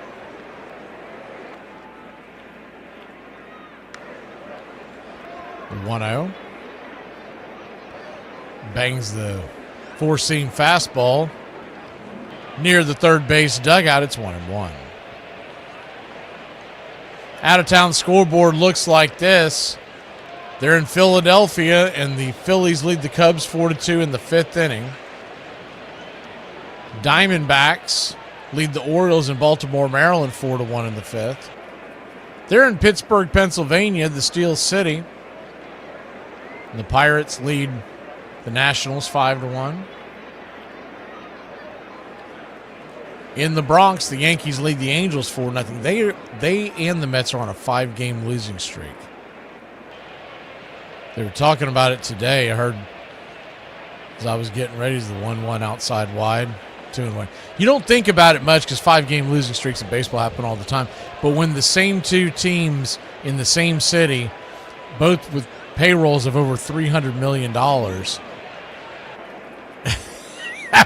have lost 10 games in a row combined as the 2-1 swing and a miss, 2-2. It really is an eye-opener. Later on tonight, you got the Rangers at the A's, 9:40 first pitch. And earlier today, the Astros lost to the Mariners 6-2. They're off to a 6-11 start. Twins lead the Red Sox 2-0 in Minnesota. The 2-2 from Holmes just misses inside. Full count. So now he's in danger of putting runners on first and second and nobody out. The payoff pitch. Holmes flips it over to first real quick, and so now he knows that he's got to come to the plate. It is a full count if Marcy decides to take off. Holmes has always had kind of a slow movement to home plate. The 3-2, outside wide ball 4. And Grant Holmes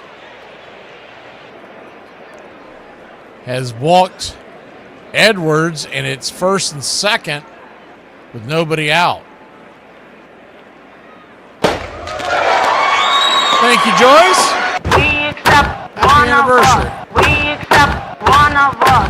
Uber gobble, Uber gobble, Uber gobble. One of us. We accept that one of us. We accept that one of us. Uber gobble, one of us. Uber gobble, one of us. Uber gobble. Shut up! Oh my God, I don't care!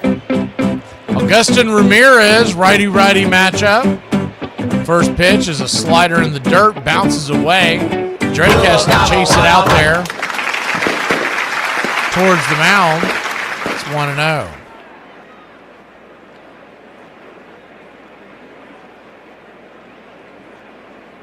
The 1-0.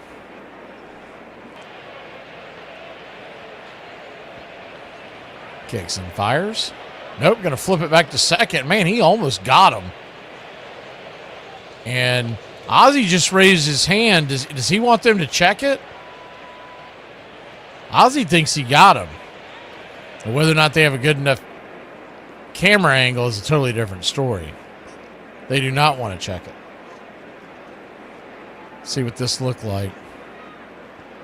I mean, it's close. The problem is, only camera angle I have seen is directly behind the bag, and they're both kind of blocking the view. The 1-0, down and away, 2-0. Heck, the way this inning's going, you probably should have wasted one there to see if you can get it changed. First of all, see if you can get the out. Second of all, give Grant a chance to recollect his thoughts. The 2-0 pitch drops a slider, 2-1. I've often said that the last thing you want to do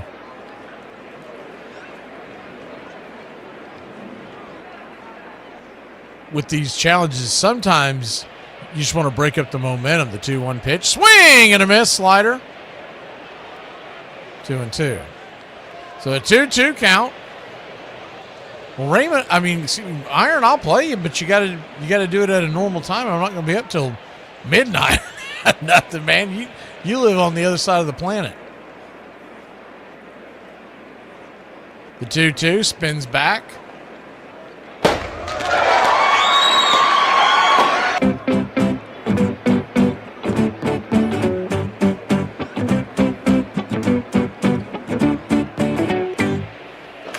The 2-2 in the dirt, full count.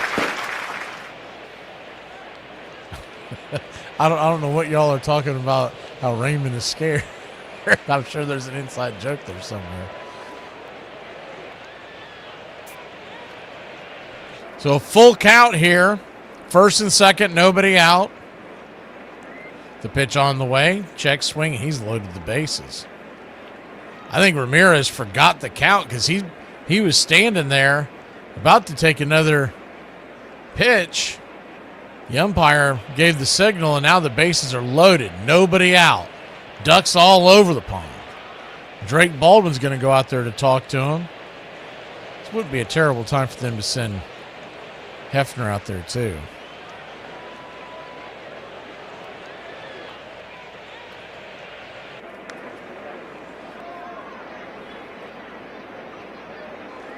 Crochet is pitching for Boston tonight, and they are trailing 4-0. Is that the first inning? It is. Garrett Crochet's getting banged around in the first. So bases juiced. Liam Hicks, the batter, first pitch, misses a slider, nowhere near the zone. It's 1-0. 1-0.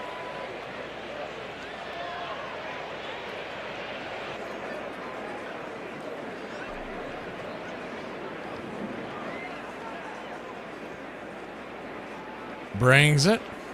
Swing, rips it into right field. Acuna's got it. That'll score a run. Here comes the throw into the infield. Much closer than you expected it. Shouldn't have thrown it home. Should have thrown it to one of the other bags, but 1-0 Miami. And the runner from second goes to third. Acuna should have thrown to third. He had no shot. And they might have held up, but probably not. It probably doesn't make a big ton of a difference because it is Edwards that's going second to third. So the runner at first stayed put. So runners on the corners, one out.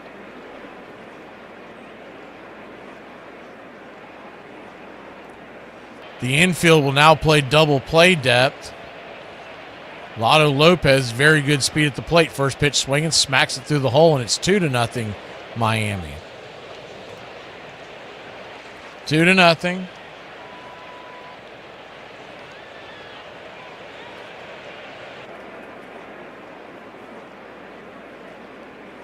And I mean, if this doesn't get Hefner out there to the mound, I don't know what will.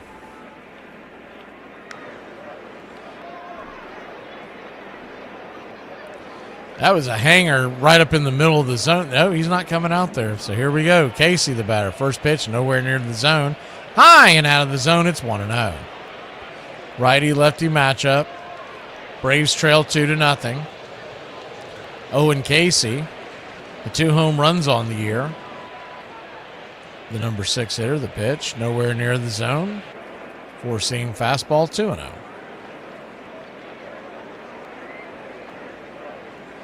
So a 2-0 count.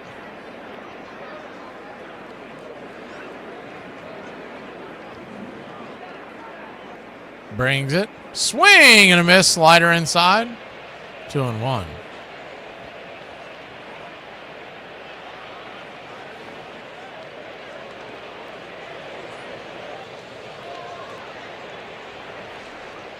The 2-1 pitch. Nowhere near the zone. 3-1. 3-1 count, 51 pitches now. Remember when just an inning ago, we were talking about how low his pitch count is. The 3-1. Swing, lifts it. High and deep, into left field. Left center, we'll call it. Michael Harris makes the catch, fires it into the infield, does the smart decision and throws it to second to keep the runner at bay at first. Second and third tag up. There's runners on the corners, but there's 2 outs. So good, smart defensive play there by Harris not to chase the runner tagging from second to third. He never would have got him.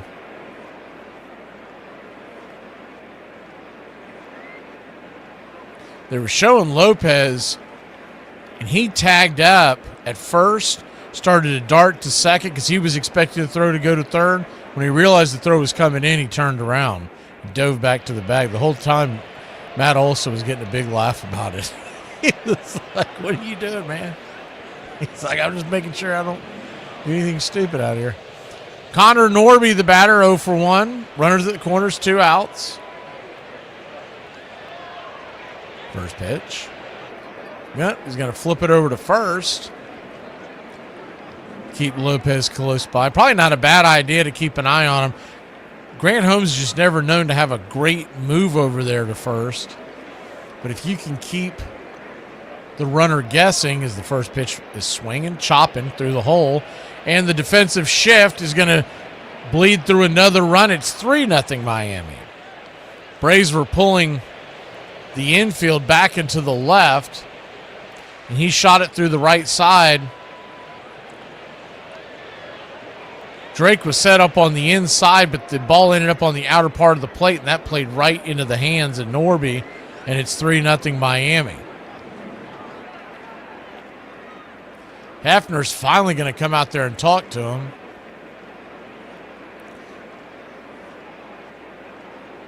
Feels like that's something that could have been done a couple of batters ago. And it's not his decision, it's Weiss's decision, but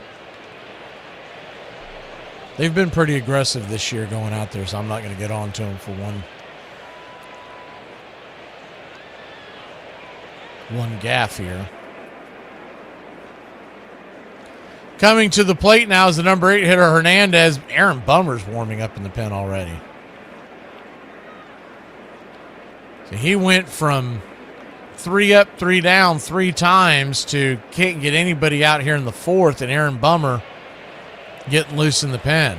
Braves would like to get out of this and have Holmes go a couple more innings. Righty, first pitch, number 8 hitter takes the changeup, nowhere near the zone, outside wide. It's 1-0.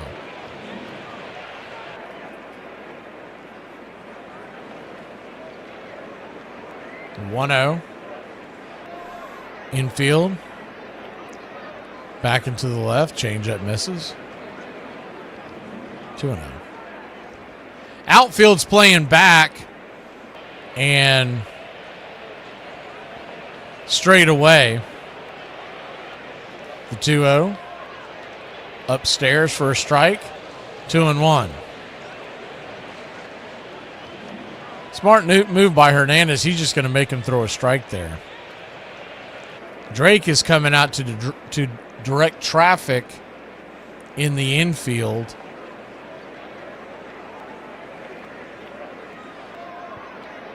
He might think that they're trying to steal signs.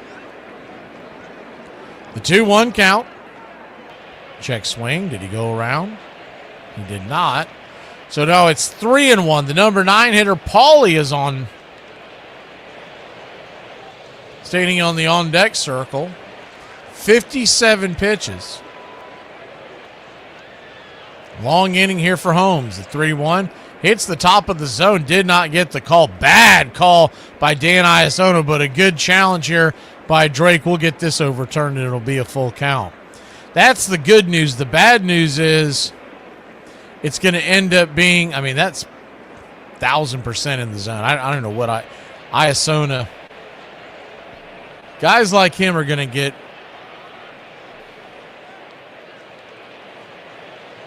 They're going to get exposed with this ABS system. He's driven us nuts for years. The payoff pitch. Swing and a miss, strike 3. So a great challenge by the Drake and a heck of a comeback by Grant. Down 3, could have been a lot worse. Back in a flash. Leave me alone. I'm a happily married man. There's no way you're happy. You have 2 kids. Your wife is a disaster. I'm going to take matters into my own hands.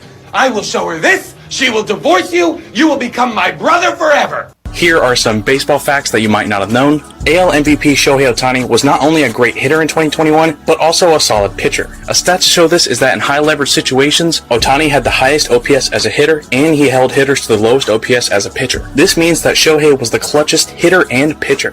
George Edward Rube Waddell may have been the strangest man ever to play in the big leagues. A farmer's son from Punxsutawney, Pennsylvania. He possessed a fastball fearsome enough and a curve wicked enough to lead the American League in strikeouts for 6 straight years and to outpitch Cy Young for 20 innings.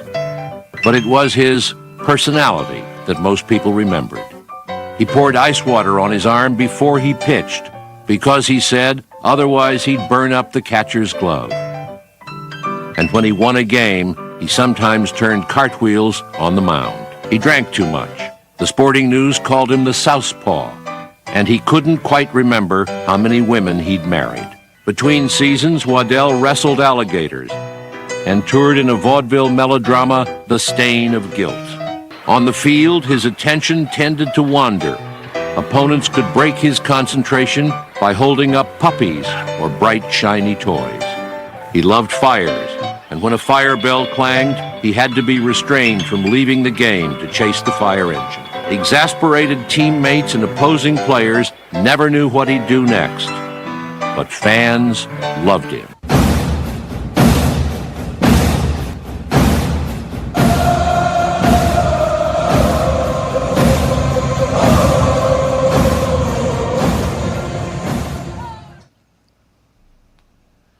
Welcome back, Braves country. 3-0, Miami leads Atlanta. Miami got all three of their runs in the last half inning, so it would only seem right for us to get our 3 runs here and tie this sucker up. Perez and Hicks are having an issue with the pitch comm system, so we'll wait for that to straighten out. Perez is at 37 pitches through 3 innings, so he's got a low pitch count as well. We'll start off with Drake Baldwin, and he'll be followed by Olsen and Riley. And he's having a heck of it. Well, first of all, he's got to get a new pitch comm, and then second of all, he's got this big bushy head of hair that's kind of jets out like a clown, and he's trying to put the hat back on without knocking the pitch comm out. First pitch is a sweeper to Baldwin right there on the outer edge. It's 0-1. Righty-lefty matchup. The 0-1. Down and in, 1-1.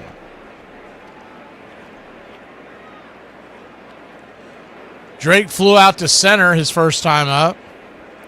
Atlanta Braves with only 1 hit. It was Dominic Smith's double. The 1-1 pitch inside. 2-1. 2-1 count.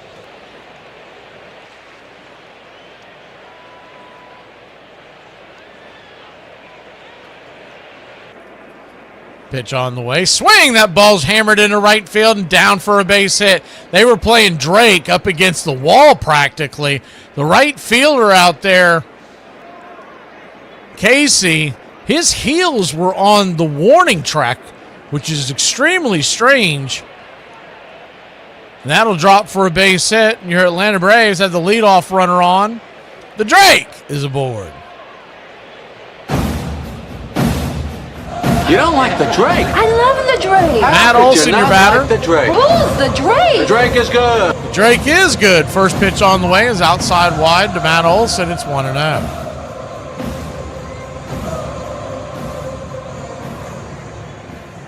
One-0.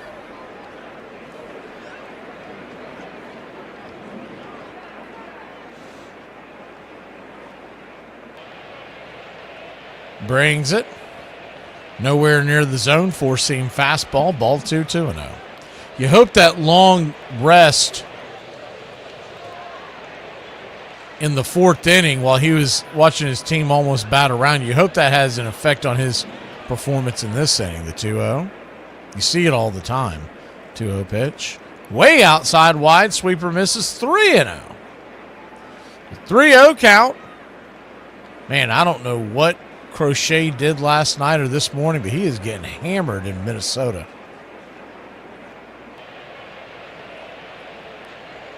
It's 4-0 there, and they just started the 2nd inning. The 3-0 pitch.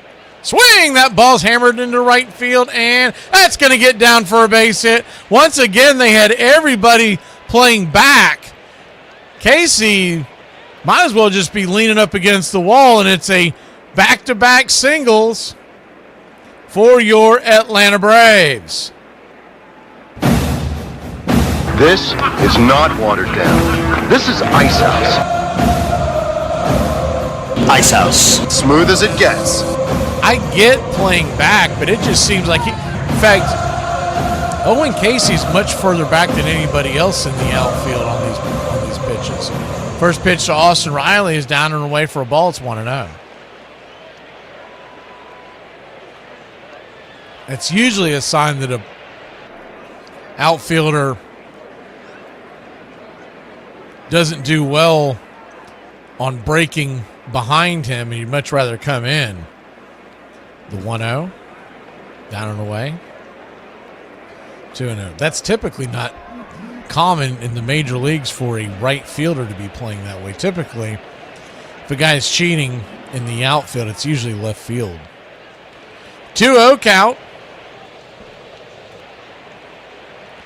Riley trying to get the Braves on the board. Here's the pitch. Swing! That ball's hammered into left field. That ball's going to get down where the green grass grows. Hops up near the wall. Here comes the throw to the infield. And we're going to have one run come across. It's a long single. Riley slammed on the brakes. Thought about going two.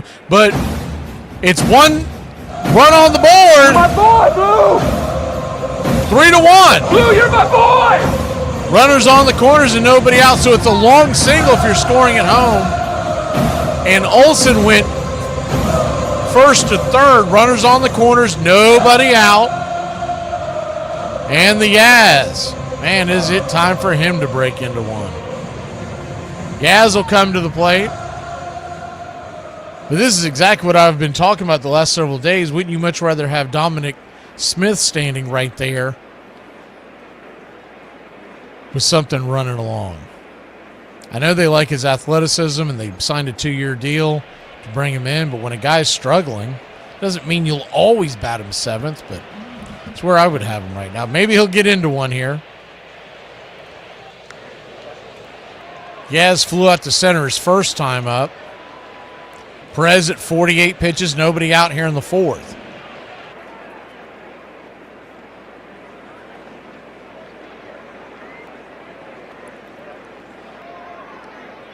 Righty-lefty, Perez coming set.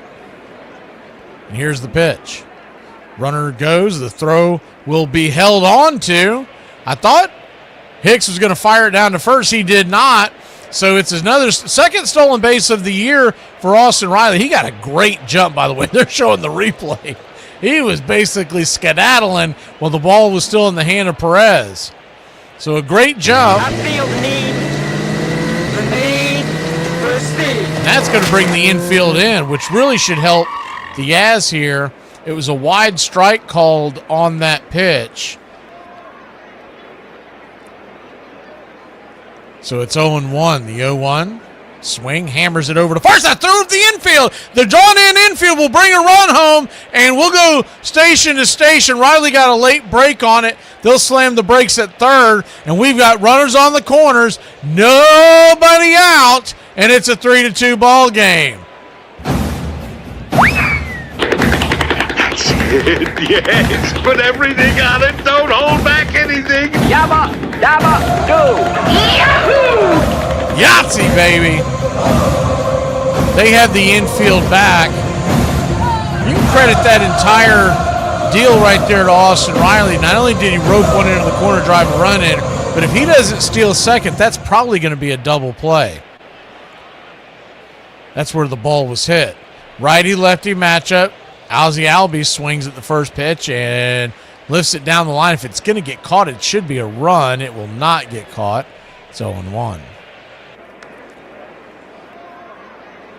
Riley at third. So good speed and an excellent base runner. Looks like solid speed. Solid speed for Riley. He wouldn't call him good speed, but he can run well, but he's very good at base running. You always see him cutting the bags well and reading the plays well. The 0-1 pitch, high and out of the zone. 1-1. Kind of reminds me of Freddie Freeman, the way Freddie Freeman didn't have a lot of speed, but he was a great base runner. But Riley's a little more athletic than that. He's definitely has better wheels than Freeman. 1-1 count. Ozzie open stance from the left side. Here's the pitch. Way outside wide. Changeup misses. and it's 2-1. Braves 2, Marlins 3 if you're just joining us. All 5 runs have been scored in this inning. They had Holmes on the ropes in the top of the 4th, and now that's where Perez is here. The 2-1, outside wide, 97 miles an hour. Ball 3-1. Standing on deck is the Dominator, Dominic Smith. Harris is in the hole.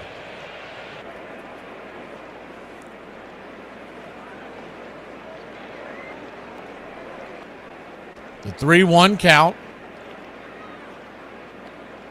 Brings it. Swing, pops it up. And if that stays in play, that's going to be an out. It is going to stay in play. So it's a F2 in your scorecard. Second time tonight, the Braves have hit one back there, and it stayed in play. 1 down. Now a double play can get Perez out of the jam. Dominic Smith with not great speed, but he has been hitting the ball really well, so you hope he can get one up. He's batting .375 now. He doubled to left center his first time up. A fly ball here would tie the game. Hicks just instructed the infield. It is 10-0. Crochet is still in the game. Oof. If you got him in fantasy, you're getting your gut stomped in right now.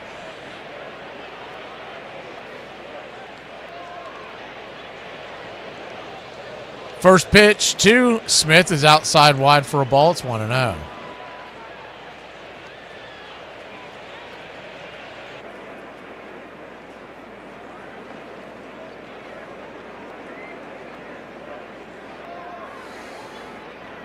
And on the play, they didn't show it immediately, but on the play, the Yaz took second. The 1-0. Swing, rips it into right field, and that's going to get caught at the warning track. That'll tie the game. Austin Riley comes chugging home, and it's 3-3. We got ourselves a brand new ball game, baby. Good piece of hitting there by the Dominator. This is a time for leaders to step up. Make us believe again.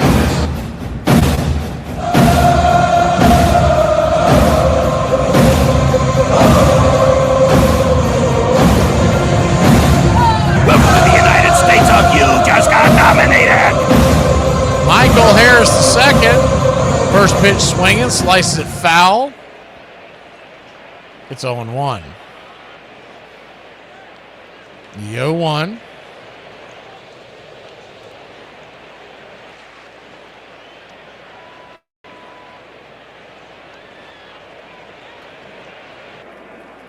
Brings it.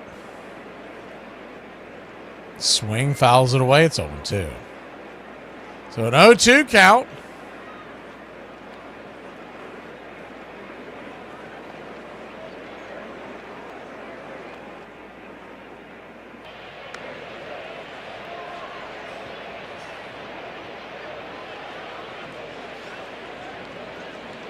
Harris digging in. Pitch 60. Swing, fouls it away.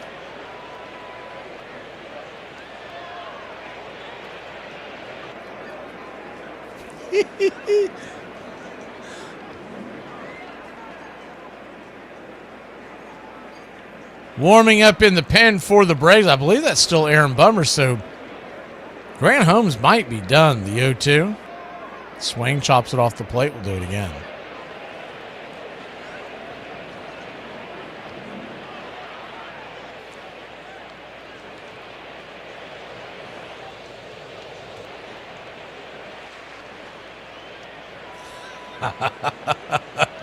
I bet you do want me to quit talking about Crochet, Pete. I just saw a stat line. Woo-wee! The 0-2. Swing! Fouls it away. We'll do it again.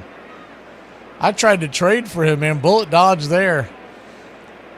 He's got -9 points right now, and he's probably going to get the loss.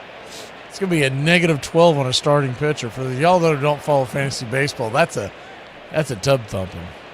The 0-2 count. Brings it. Down and in, 1-2. Perez at 63 pitches. It's got to be up around 30 pitches for this inning. And remember, he's one of their young guns. They're not going to let him just destroy his arm out there. And he's had pitching injuries before, is the 1-2. Outside and bounces off the glove of Perez, and that's going to end up being a safe. It's going to be an infield single. It was a terrible swing by Harris, but sometimes you're living right. He chased one well off the plate. What they know about that? God bless you, Mike. Keep your game tight. Never know. You know what I'm saying? I got a little razzle dazzle. That pitch was in the right-handed batter's box. He dove to tap it, and it bounced to the mound, and Perez tried to make the play. It banged off his glove and went high in the sky. By the time it came down, Otto Lopez, the shortstop, had no chance of getting Harris. So it'll be a infield single, a softly hit ball, but right place, right time. Mauricio Dubon, the batter. First pitch, high and out of the zone. We're seeing fastball. It's 1-0. Remember, they've already had a mound visit out there, so they're trying to get him through this inning. If the Braves can keep that line moving, they may have to pull him, which would really pay dividends for later in this series. The 1-0. Inside, 2-0. Tonight, tomorrow night, Wednesday, all 7:15 first pitches. Wednesday, we got a doubleheader for you as the Braves are going to take on... Braves are taking on the Marlins at 7:15 as the 2-0 pitch swing lifts it into right, and that should be end it. F9 your scorecard. So 3 runs across for your Atlanta Braves, 3-3 your score. We'll be back in a flash. All of a sudden, fireworks in Atlanta. Exes be like, but I gave you the world. You gave me depression and a yeast infection. Shut the up. Here are some baseball facts that you might not have known. There have been 4 times where a player to be named later was themselves. For example, in 2005, John McDonald was traded from the Blue Jays to the Tigers for a player to be named later. 4 months later, the trade was completed when McDonald was reacquired by the Blue Jays as the player to be named later.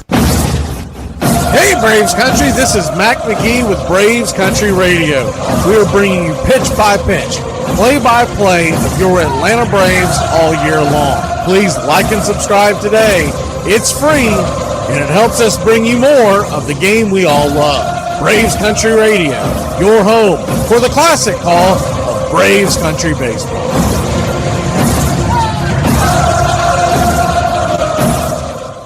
I just super daddied my pants. What? Shadoodled. I my pants, I think. You don't have pants on. Sunday would come and the little park would be packed way before game time. Everybody wanting to see the great Rube Waddell pitch. Nowhere to be found. Manager'd be having a fit. And then just a few minutes before the game time, there'd be a commotion in the grandstand. You'd hear people laughing and yelling, "Here comes Rube! Here comes Rube!" And there he'd come right through the stands. He'd jump down onto the field, cut across the infield, the clubhouse, taking off his shirt as he went. In about 3 minutes, he never wore any underwear. He'd run back out in uniform and yell, "All right, let's get him." Sam Crawford.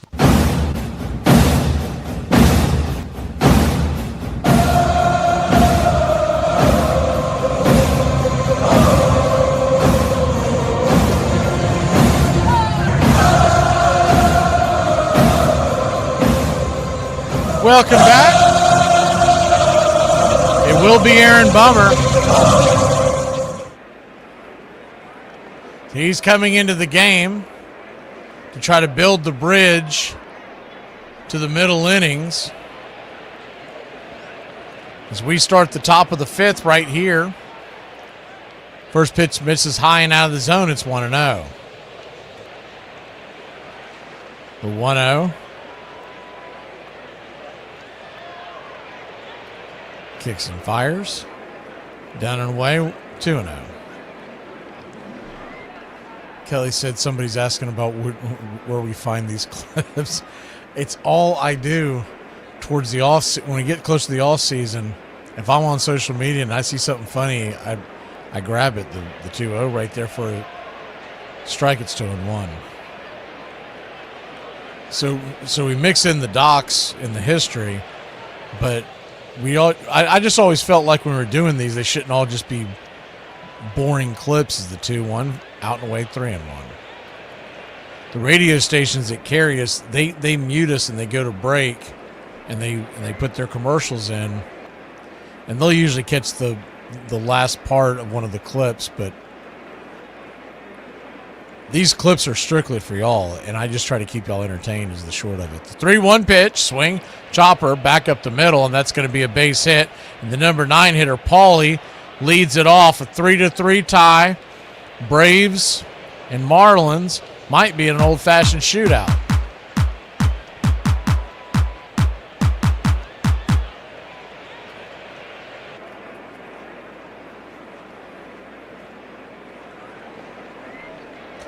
Yeah, it's funny. I sent that out to a couple of people willing to trade 3 Braves.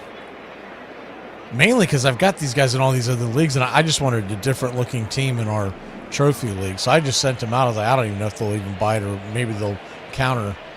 And I saw that. I was like, man, I hope she did not send me that damn Garrett Crochet pick. He was getting hit. Man, his velocity looked terrible. The 0-1 pitch. Swing, pops it up. High in the sky. Harris calling off the Yaz. He'll make the catch. F8 in your scorecard. Quickly, 1 down.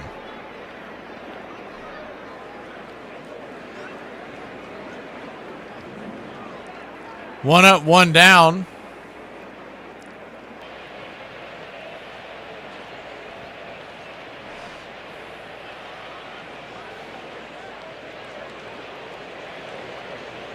Infield is playing in double play depth as the first pitch is a sinker to Edwards, and he's got really good speed. He's going to be very hard to double up, though he is on the right side of the batter's box. It's 1-0. The 1-0. Swing, slaps it through the hole, and that's through for a base hit, and that's trouble.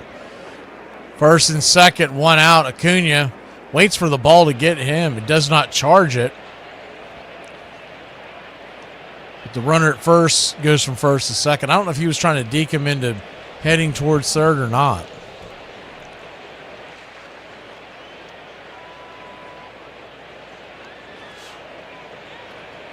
I don't even remember what the trade was now, Aaron, because once you reject it, like it disappears.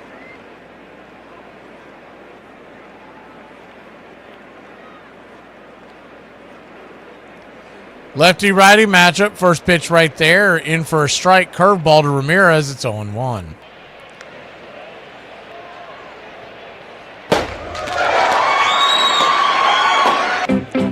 The 0-1. Bummer fires it. Swing belted. High and deep. Is it going to hold? It will not hold. It is 6-3. Aaron Bummer. A 3-run home run coughed up right after the Braves tied it up. And Miami Marlins, they go back up on top by 3. So we got a good old-fashioned seesaw going on here. He clocked that one.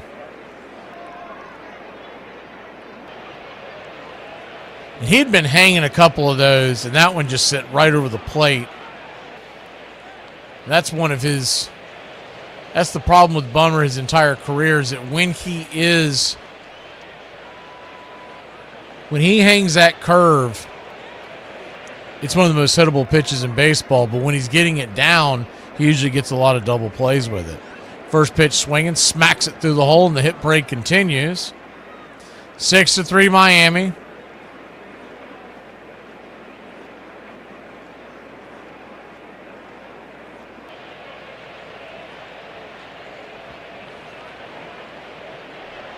They've got a strange celebration in their dugout. They hit that home run, and they were holding it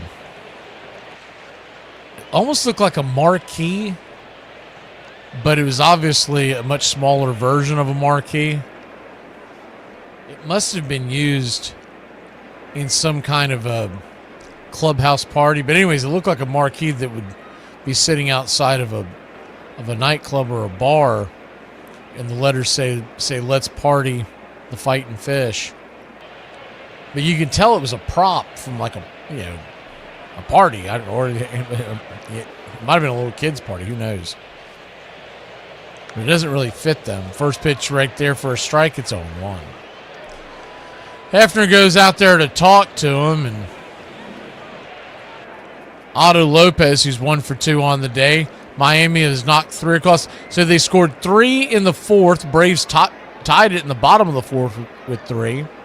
And Miami has now put 3 on in the 5th. So if you took the over, you're well there. It was 8.5, I believe, was the over-under. And this game has the feeling that you might have scored double digits. Roldy Munoz is warming up in the pen. He came in. He was added to the 1-1 pitch, a swing. Fouls it down the line. It's 1-2. Bangs it in towards the right field corner, but plenty foul. Roldy Munoz, who came up this morning after the Braves sent Dylan Dodd back down. And so he's warming up because if someone has to eat some innings, it's going to be him. The 1-2, swing and a miss, strike 3, curveball. That's the curveball that he gets people on when he's hitting well, but when he hangs them, that's when he runs into trouble. That was a filthy pitch. He throws more of a 2 to 8 curveball, and he tries to start it from the farthest part outside the plate. Is the first pitch right there is a sinker for a strike. To Owen Casey, it's 0-1. And for right-handers, he tries to get them to roll over it. For left-handers, he's just trying to get you to whiff at it. The 0-1 just misses. Sweeper. 1-1. 1-1 count.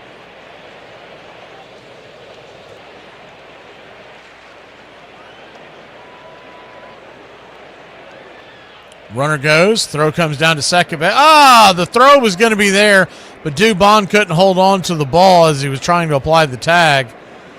And it's going to be a stolen base.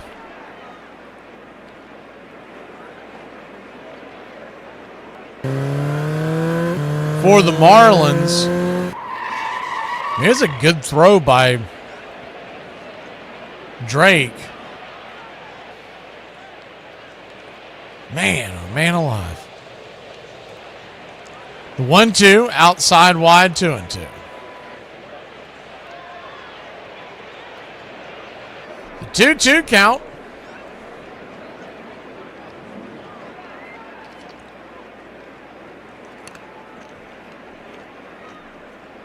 Pitch on the way, down and away. Full count.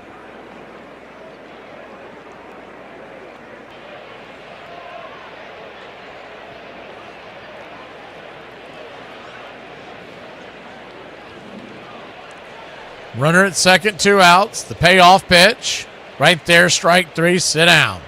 But not before the Marlins put 3 on the board. It's 6-3.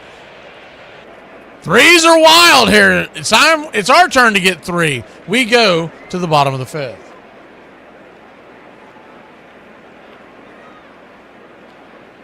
War's over, man. Drop the big one. Well, since when are you the pudding kind? What?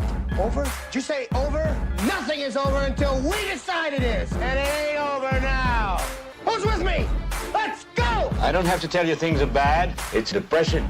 Everybody's scared. Punks are running wild in the street. The air is unfit to breathe, and our food is unfit to eat. We sit watching our TVs as if that's the way it's supposed to be. We know things are bad, worse than bad. I want you to get mad. Will you fight? No! We will run! And we will live! Shame on you. This could be the greatest night of our lives. But you're gonna let it be the worst. In this lifetime, you don't have to prove nothing to nobody except yourself. And after what you've gone through, if you haven't done that by now, it ain't gonna never happen. Wretched slugs. Don't any of you have the guts to play for blood? I'm your huckleberry. I'll put you out of your misery. Say wham. You gotta say, damn it, my life has value. And I'm gonna stay right here and fight for this lost cause. Intruder. Yes, you're an intruder. I was having a perfectly nice trip until you walked into my life. Hey! I'm just lying around. I want you to get up now.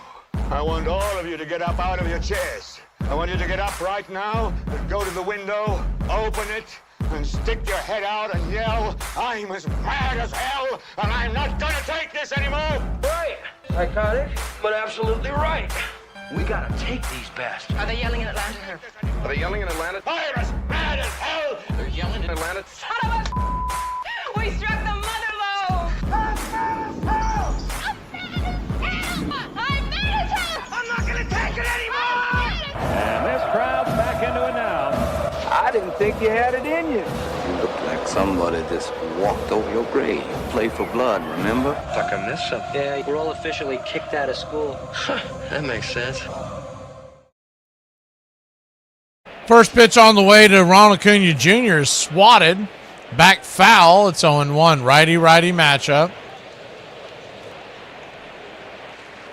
Miami 6, Braves 3.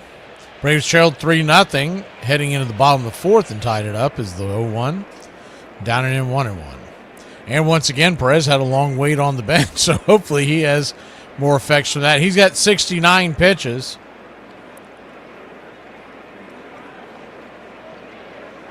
The 1-1 kicks and fires. Swing and a miss. 1-2.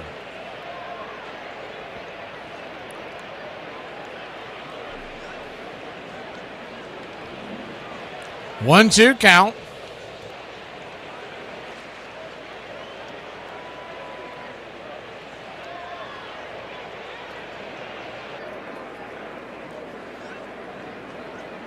Perez. Come and set as Acuna steps out of the box for a second.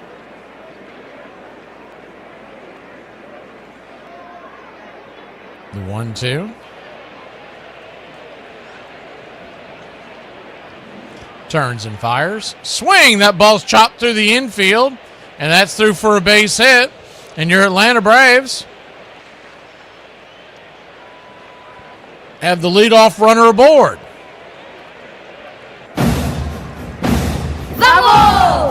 Bravo. Good job there taking the pitch that was on the outside part of the plate, just punches it in the 4-3 hole. So they're going to flip it over to first real quick to keep Acuna close by.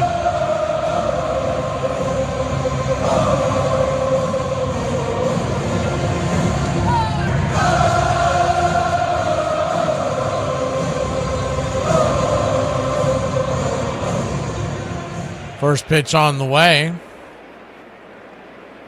is down and in. They checked down the line. He did not go around. It's 1-0. Drake Baldwin, 1 for 2 on the day. The 1-0. Turns and fires. Outside wide. 2-0. 6-3 your score. Baldwin, who is 1 for 2 on the day.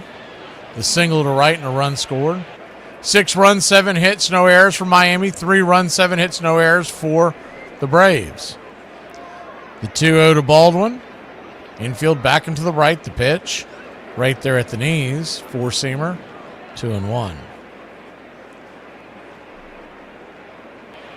Probably a pretty good take by Drake there. If he was looking to pull that pitch, he just would have rolled that over.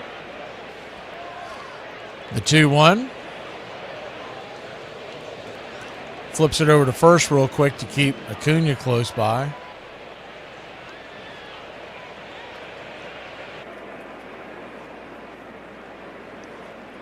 So now he could be off to the races. The 2-1 pitch, way outside wide. 3-1. 3-1 count. Standing on deck is Olsen.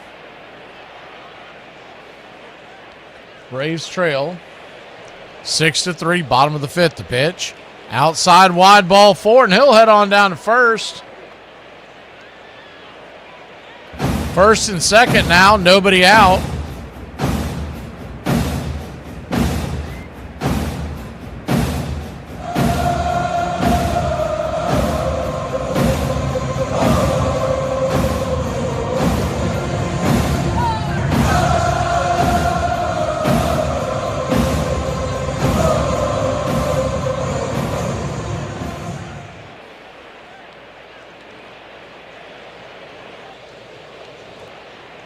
And looks like, yep, that's going to be it. They're going to go get him.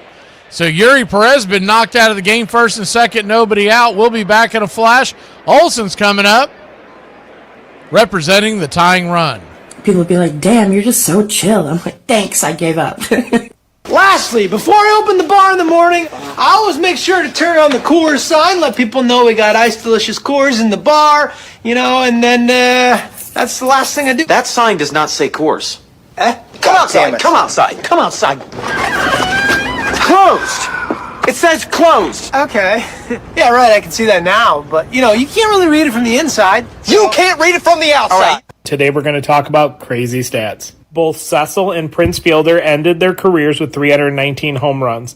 They both made their major league debuts at the age of 21. They both had one season with 50 or more home runs, one season with 40 or more home runs, and 4 seasons with 30 or more home runs. Exactly 40% of their hits went for extra base hits, and 22% of the balls they put into play were line drives. And that's not all. They also matched each other with 97 two-out home runs, 49 fourth-inning home runs, 29 fifth-inning home runs, and 18 ninth-inning home runs.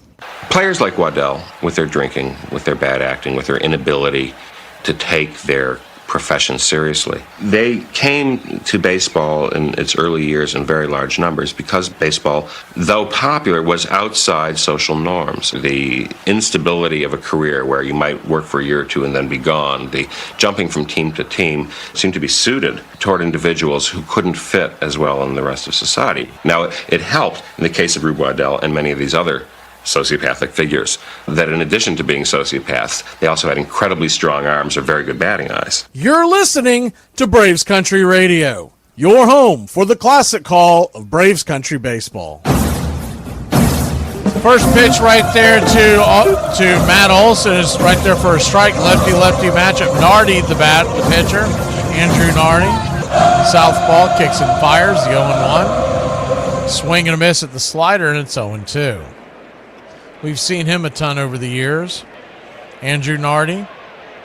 5 appearances so far with a 2.25 ERA and a 38% strikeout rate. Nasty left-hander. The 0-2. Down and away, 1-2. Standing on deck is Austin Riley. Then you have the Yaz. I guess we'll find out real soon if Eli White is okay, because they may pinch hit for him with that left-hander on the mound. The 1-2. Good Lord, you got to swing at that. Olsen, strike 3. Right down Main Street. Just floated one in there. Locked him up. 1 away. He must have thought that pitch was going inside, because he kind of got a little alligator arms there and chickened out, and the ball just dropped into the center of the plate. Lefty righty now. Riley. First pitch. Inside. Four-seamer. Misses for a ball. It's 1-0. We are going to get an ABS challenge, though. It's a really close pitch. We'll see what happens here. Riley 1 for 2 on the day. An RBI single. And they do get the strike, so he'll keep his challenge.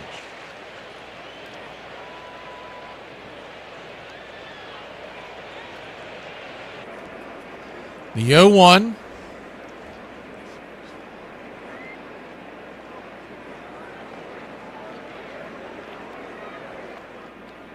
Nardi brings it. Down and in. Slider. That'll leave it up to count at 1-1. 1-1 count. Inside, changeup. Well, that ball's going to roll to the backstop, and that's going to get everybody up 90 feet, and that gets the double play out of the realm of possibility. I feel the need for speed. I would think that's going to be a pass ball on Hicks. I mean, it was a low throw, but that's one he's got to handle. Hit him in the glove. Just rolled underneath. So a 2-1 count. A single would cut this to a 1-run game. The pitch. Dropped a slider on the outer edge, 2-2. That's that hanger that locked up Olsen, and Riley couldn't pull the trigger either. Seems like a pitch that if they can recognize it, they can do some damage with it. It just kind of floats up there. The 2-2 in the dirt, 3-2. Slider in the dirt. Meanwhile, Philadelphia is absolutely pounding Chicago. The Cubs are getting routed. It's 12-2 in the 7th. The 3-2.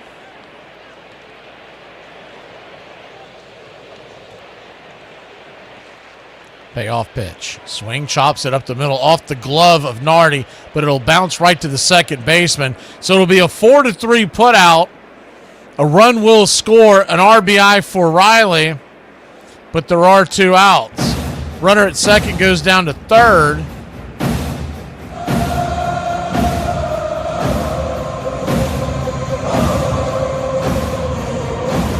That was some good fortune by Miami, because typically ball bounces off the glove, off the pitcher like that, it's going to kick to the side and nobody's going to be there. We would have had the runners at the corners with 1 out.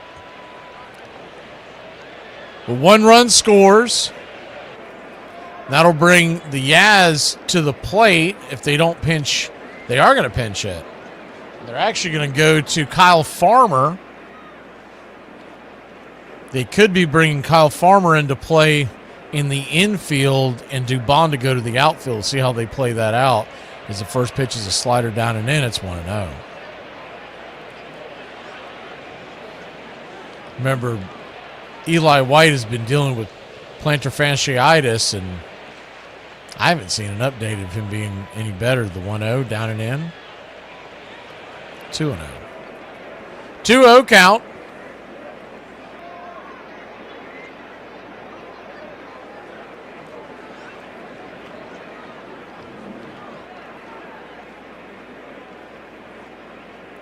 Kicks and fires. Outside wide, 3-0. You could also go with sending Dubon to the outfield and have Mateo take Farmer's spot in the order and play short. So we were talking about Braves country today. This afternoon was it 3-0 right there for a strike, taken all the way 3-1. Kyle Farmer really feels more like a guy that is set up perfectly to be on your bench in the postseason, because he's a good pinch hitting. I mean, he comes in usually with a good approach. The 3-1 swing, rolls it foul, full count. But as a guy to play during the season, he kind of has a limited role. Full count. Braves have a couple of guys warming up in the pen.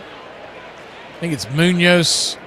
Payoff, swing, rolls it over towards short. Lopez has it, and that should end the inning. 6-3. We'll go to the top of the 6th. The Braves trail by 2. Long way to go here in a Monday night in Atlanta. Do you want me to get you a drink? No, it's 8:30 in the morning. What is wrong with you? But we're at the airport.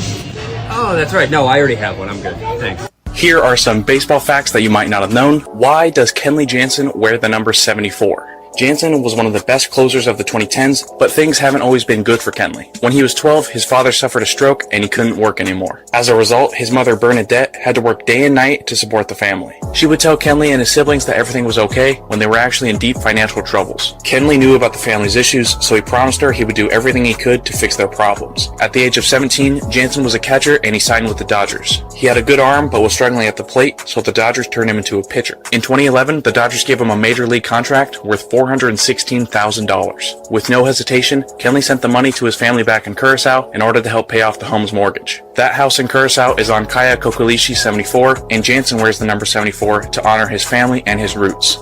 Hey Braves Country, this is Mac McGee with Braves Country Radio.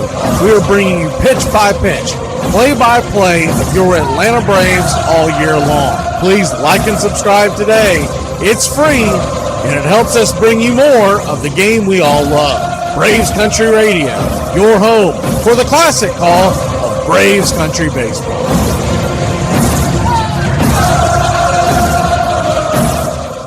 In 1904, Waddell struck out 349 batters, a record for American League left-handers, but he was just too hard to handle. Though he was one of the greatest pitchers in baseball, his unreliability infuriated his teammates, and he was driven out of the big leagues and then out of the minors. Waddell contracted tuberculosis, helping victims of a flood, and died on April 1st, 1914, at the age of 37.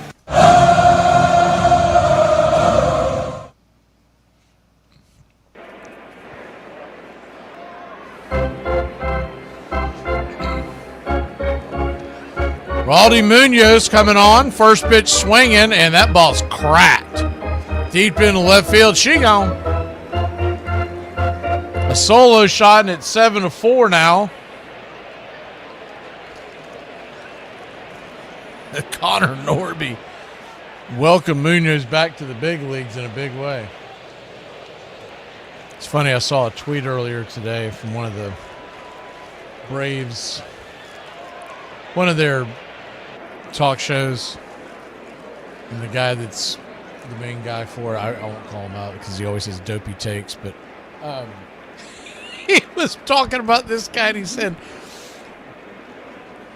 he very well could stay for a long time here in Atlanta because he's got really good stuff. First pitch on the way is high and inside for a ball. It's 1-0. I rarely ever comment on him. The first thing I thought of was you didn't watch him in the spring because he got belted around in the spring. He's pitching pretty well in the minors, but there's a big difference between the two. The 1-0 swing, slaps it down the line. That's another base hit.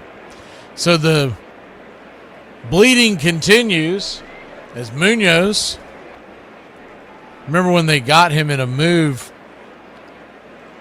and all of your analytics guys in Braves country, they were all about this guy. And then you would pull up his stats. They weren't impressive. You would pull up his video. Didn't look like he had anything that dominant.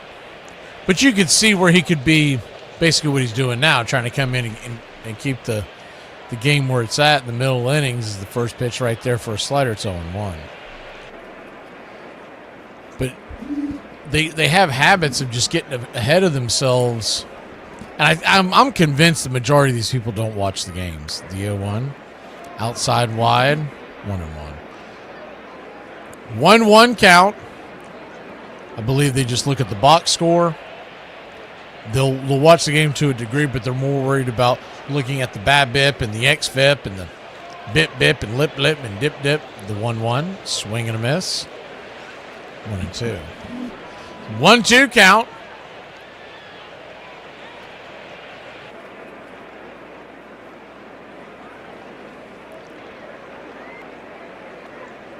Pitch on the way, swing, hammers it down the first base line, and that is a fair ball. No, it's foul. Must have hit. It had to have hit the umpire. It's only that makes sense. Because it ricocheted. I thought it ricocheted off the bag. Looking at the replay, see that again. Yeah, that's what it was. It hit the umpire's foot. That's how he knew it was foul, because he stayed in the foul territory.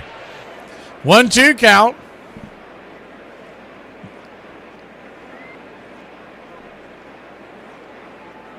Kicks and fires. Outside wide, 2-2.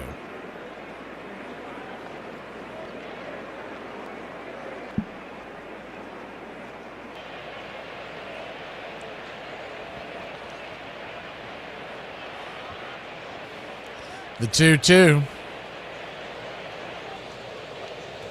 Paulie swings at it, pops it up. It will bend back out of play, and we'll do it again. Number 9 hitter, and then it's back to the top of the order. And he's had such a hard time with these first 3 batters, you wonder how long is Weiss going to keep him in.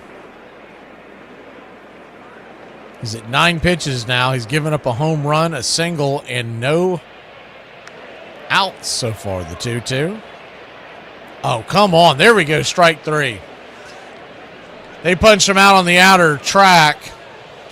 Paulie wants to challenge that. It looked like it hit the zone, but it is a very close call. Yep, it hit the zone, side of the zone, strike 3. Sit down, Joe. My fingers are so. One away. Say about 15, 20% of that ball hit the zone. We've got a much better view than what a player has when he's standing there and having the ball come flying by you. But it seemed like an odd. The number 9 hitter challenging a pitch. it's out there on the outer edge. I don't know. First pitch right there is on the outer edge for a strike, and that one was off the edge. But I think Marcy doesn't want to lose the challenge.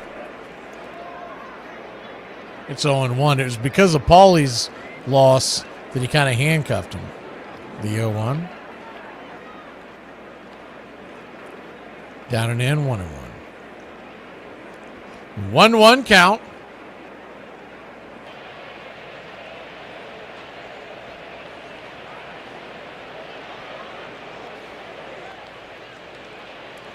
Turns and fires, swing and a miss, 1-2. So that is just one challenge that is lost by Miami so far. The Braves still have both of theirs.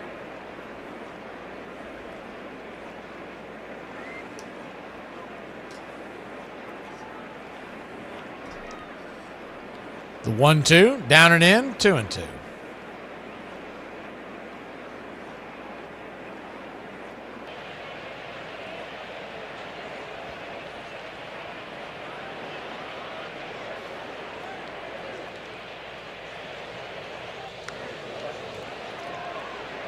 Munoz fires the 15th pitch of the inning, down and in, and the ball gets away a little bit. The runner was off to the races, and he'll steal second with ease, and it's a stolen base.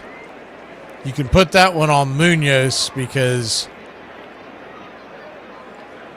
Drake had never had a chance with that ball skipping in the dirt like that. A great jump. So now a runner in scoring position, 7-4 your score, the payoff pitch. Brings it in the dirt, ball 4.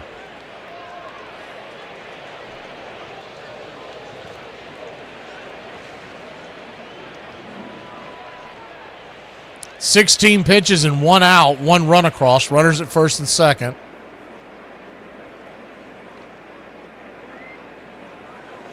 Weiss is conferring in the dugout. I bet he's saying a bunch of, what the hell did they send us? Thought they said this guy was pitching well in the minor leagues. Xavier Edwards, the batter. First pitch on the way is banged down the first base line. Foul towards the dugout. It's 0-1.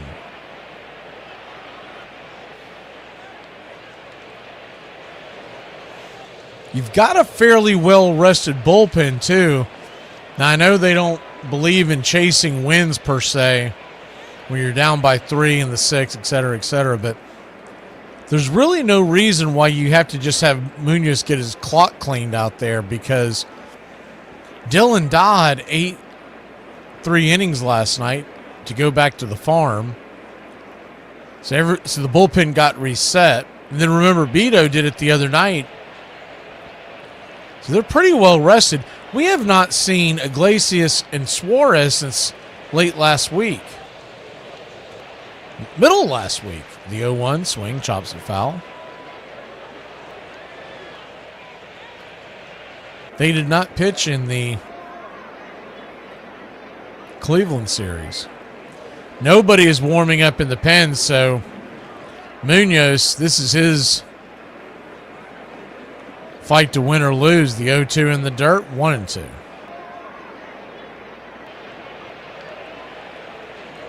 This is where you would at least think you'd get Jose Suarez up.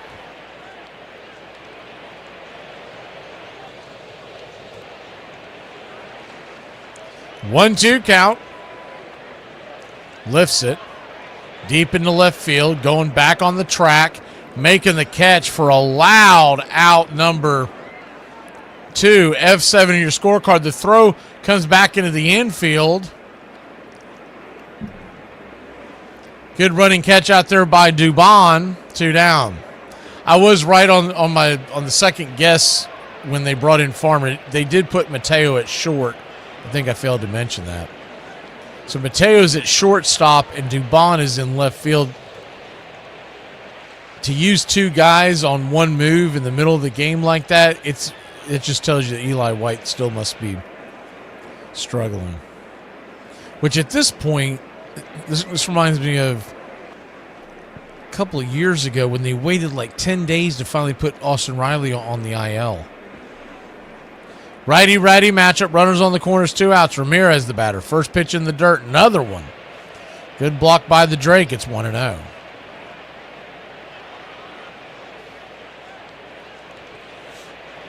The 1-0. Both teams are into each other's bullpens. Top of the 6th, the pitch. Sinker down around the shoe tops. It's 2-0. Cubs have pulled within 10. It's 13-3 in the 8th. The 2-0. Right there. Bang. 2-1. Good sinker. You can see some of his stuff, and you can see why people get overexcited about it, but his problem has always been being consistent with his control, and he falls behind batters, and then it all unravels. The 2-1 pitch. Swing and a miss. 2-2. That really is the name of the game on this level. If you cannot command your pitches, you're going to fall behind in the count, and then the batters are just licking their lips. The 2-2. Down and away. Full count. Runner from first moves to second on the pitch.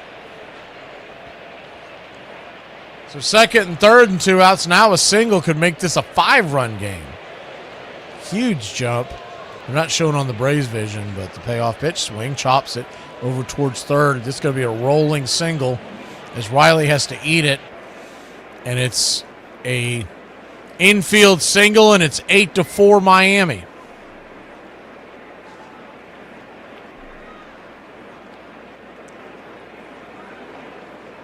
Riley was playing back on the play, and it was just a slow hopper down the line. He was the only one that had half a chance of making the play, but he really had no chance. The only way he's getting it out there is if the runner fell. So 8-4 in a high-scoring affair. First pitch is down and in. Hicks takes it for a ball. It's 1-0. Munoz, by the way, 27 pitches.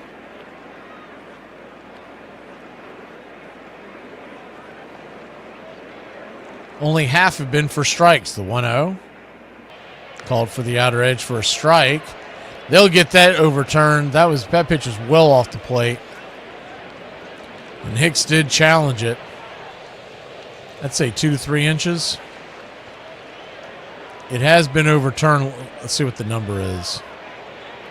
Yep, 2 inches off the plate. 2-0.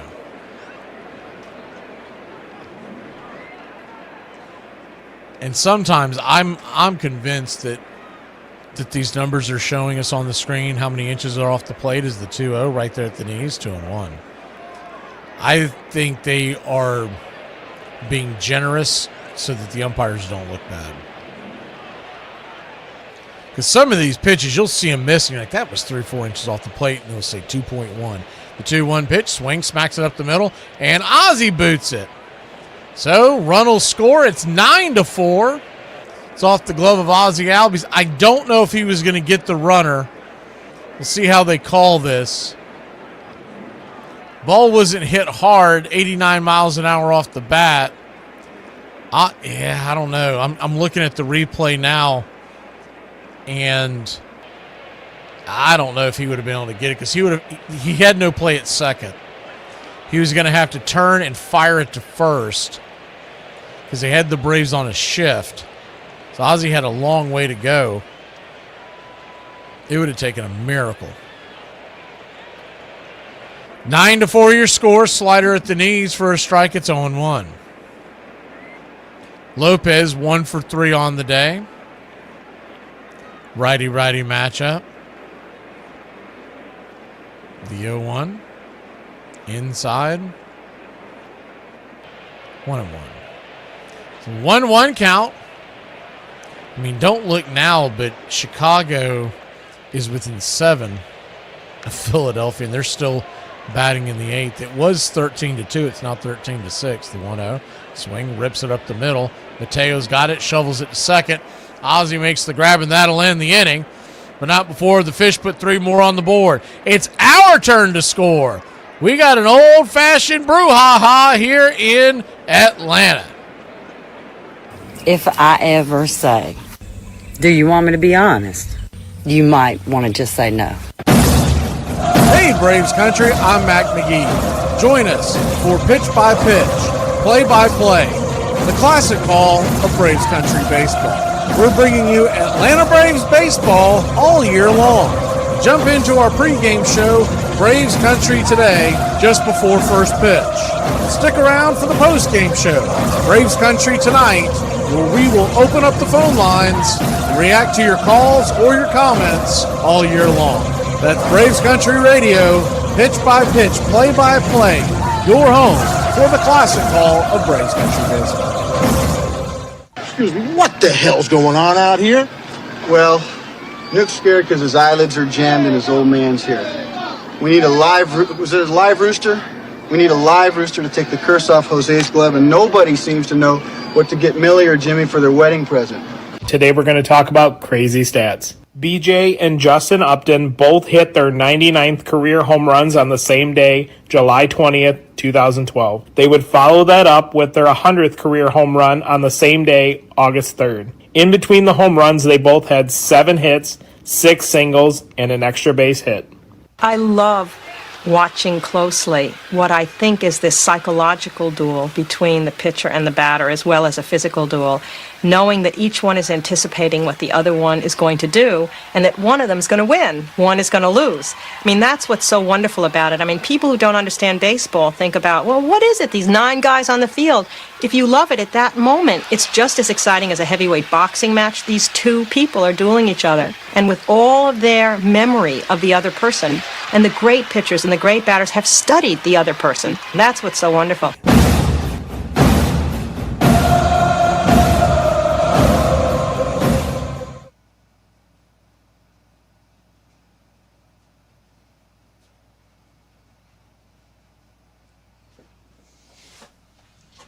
Welcome back.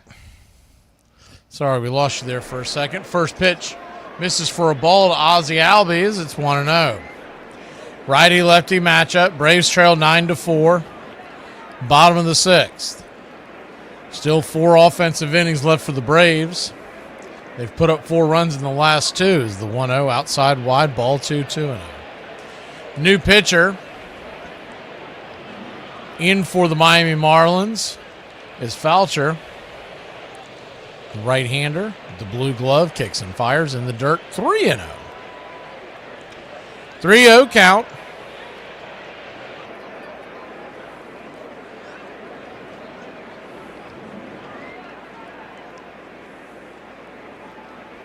Brings it.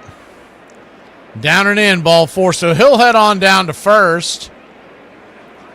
And the Braves see if they can get the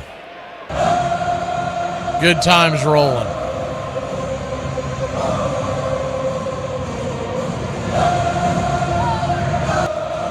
Dominic Smith, the batter.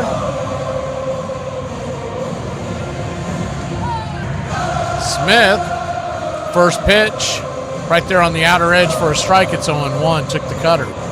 Smith is 1 for 1 with an RBI.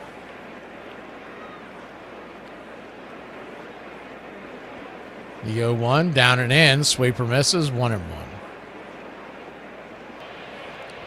Calvin Foucher. 6'1", 190-pounder out of California. The 1-1. Swing, chops it foul. Was it foul? Just foul. Thankfully. 1-2. If not, it was going to be a double play. Ozzie had stopped.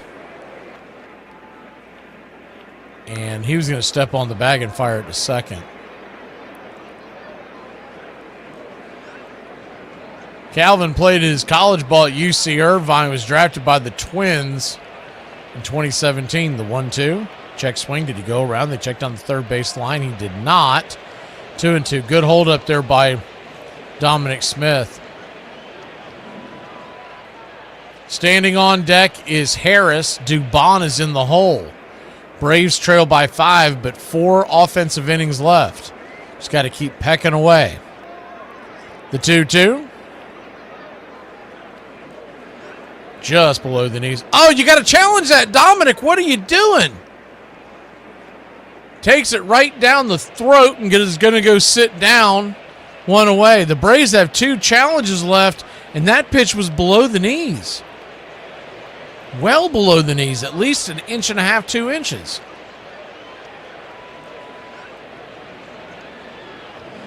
So 1 on, 1 out.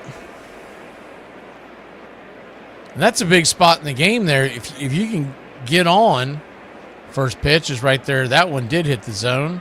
It's 0-1. That was a little closer. And it looked like the top of it did hit.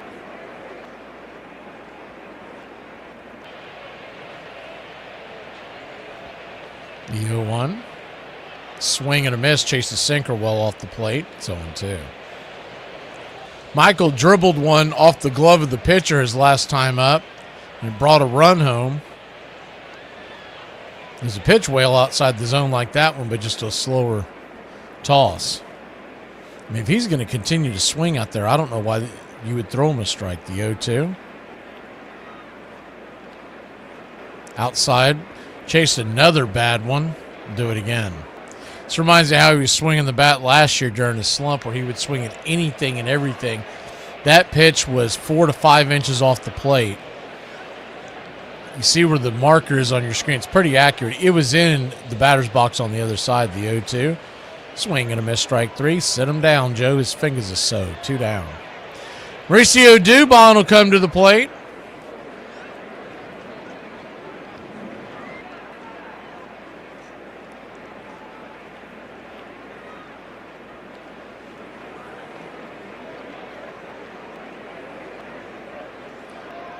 Dubon, 0 for 2 today.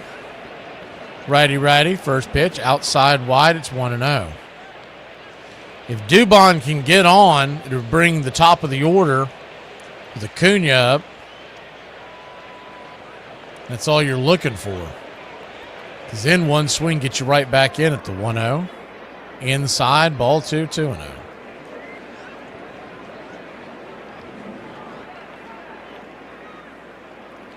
2-0 count.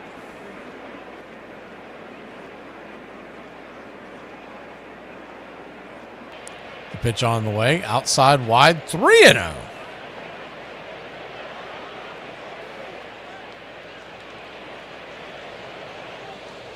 At this point, you got to make him throw a strike.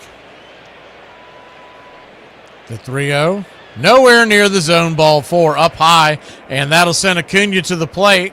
So runners at first and second.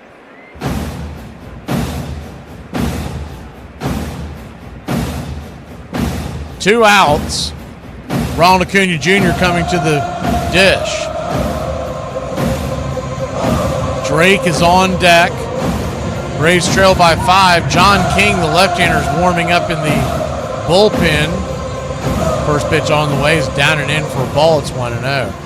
They're probably trying to get him ready for Olsen. I don't think he'd have enough time to get before Drake would come to the plate. 1-0. Righty. Big spot here in the game. Here's the pitch. Inside, ball 2, 2-0. 2-0 count. Acuna has been... Are they challenging this? The umpires, yep, it's going to be another ABS challenge. This one's going to be really close.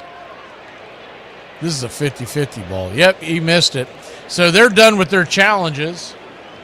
And that's not nothing. Because one thing that you have noticed tonight, and I read an article yesterday morning about Miami has been very aggressive at calling challenges. And they've had a lot of success, but now that they're out of them, that could play into the game later in the game. The 2-0. Voucher brings it. Misses high. 3-0. For those of y'all who can read between the lines, when I first saw his name, how I thought about pronouncing, I was like, well, you better watch it. You're on radio. It's F-A-U-C-H-E-R. The 3-0's inside, ball 4, and he'll head on down to first. So now, bases are loaded, ducks all over the pond, and here comes the Drake.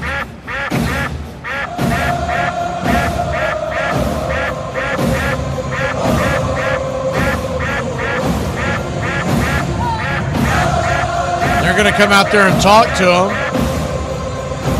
This might be it for Foucher, but they could just be trying to buy some time as the left hand. No, that's it. So they're going to go get King. He just got up. We'll see how fresh he is. We'll be back in a flash here on the BCR Radio Network. Atlanta trailing by 5, but the bases are loaded. Welcome to Braves Country Radio. We are excited to bring you a brand new season, your home for the classic call of radio baseball.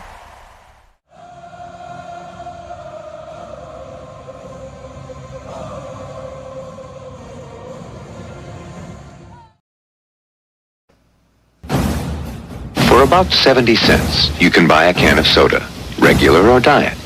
For about 70 cents, you can also buy a cup of coffee. For about 70 cents, you can buy a pack of gum, plain or sugarless. For 10 cents a day, you can buy the Country Club for Braves Country Radio.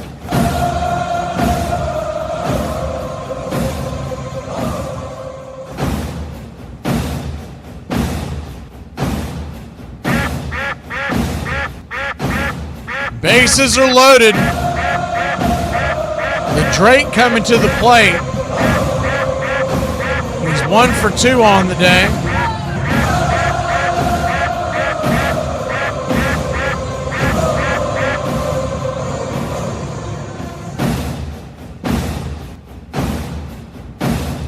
The left-hander King will be coming in.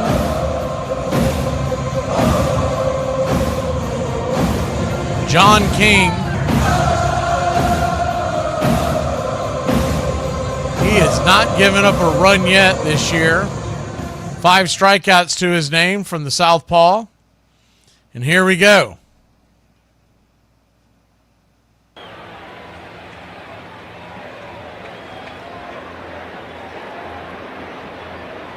Lefty-lefty matchup.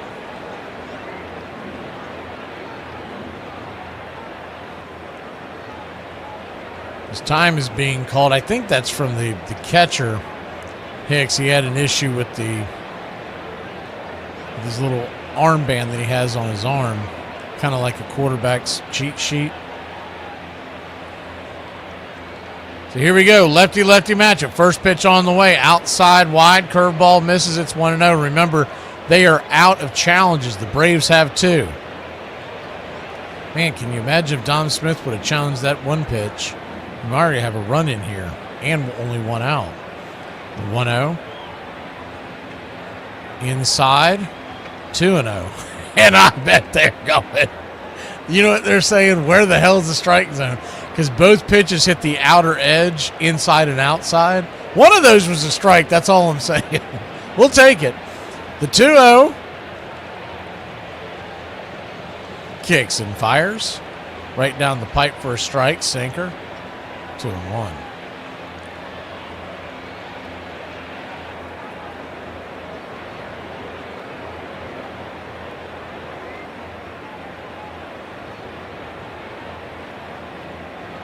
The 2-1 pitch. Swing and a miss. Chased a sinker down and in. 2-2. He's got to stay within himself here and not overswing like that last one. Just got to put bat to ball and put the pressure on the defense. The 2-2 swing, rips it down the first base line, just foul. First baseman Norby was on it. He was ready to feed the pitcher to end the inning. But we'll live to tell the tale. So it's a 2-2 count, 2 outs, bases loaded. Braves trail 9-4. We're just here in the 6th inning, and we have had traffic all over the bases for the last 3 innings. So this game is far from over no matter what happens here. The 2-2. Swing, hits it hard on the ground over towards second, and that should be an easy 4-3. It is, and that'll end the inning. Good defensive play over there by Edwards. He feeds it to Norby. Braves come up snake eyes. We'll be back in a flash. 9-4. Here are some baseball facts that you might not have known. The San Francisco Giants were very close to becoming the Toronto Giants. In 1976, Giants owner Horace Stoneham sold the team to a group of companies in Toronto. The Toronto Giants were set to debut later that year, but a U.S. court stopped the deal. After hearing the news, a man named Bob Lurie bought the Giants and kept them in San Francisco. What's the best part of being a Mets fan? To be honest with you, the character development. It really builds you for the rest of your life because it's such a miserable franchise. A lot of peaks and valleys with this team. So if that's the best part, what's the worst part? Probably May through September. Myers bringing it, and the pitch is hit in the air, foul, off first, Benzinger backing and calling, and the 1990 World Championship belongs to the Cincinnati Reds. Bell, left field, way back, Blue Jays win it! The Blue Jays are World Series champions as Joe Carter hits a 3-run home run in the 9th inning, and the Blue Jays have repeated as World Series champions. Touch 'em all, Joe. You'll never hit a bigger home run in your life.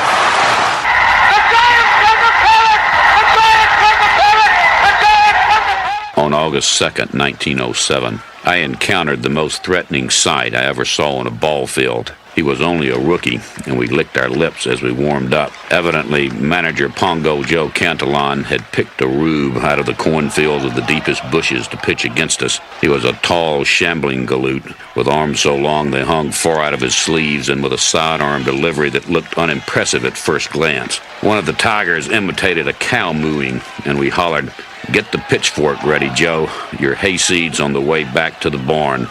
The first time I faced him, I watched him take that easy wind-up, and then something went past that made me flinch. The thing just hissed with danger. We couldn't touch him.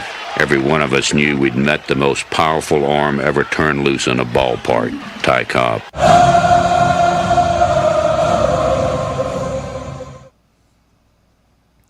Welcome back.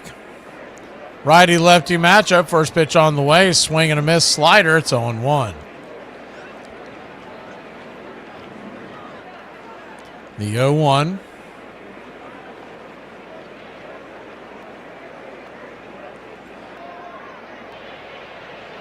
Brings it. Down below the knees, change up, 1-1. Munoz back out there for another go-around. He's thrown 37 pitches.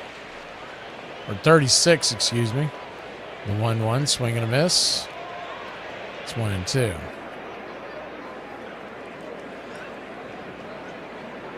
His ERA is 27 right now, if you're keeping track at home. 1 inning and 3 earned runs. The 1-2. Down and away, 2-2.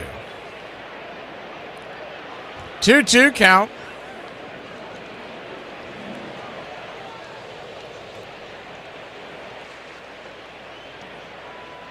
Swing, hits it back up the middle. Smoke shot.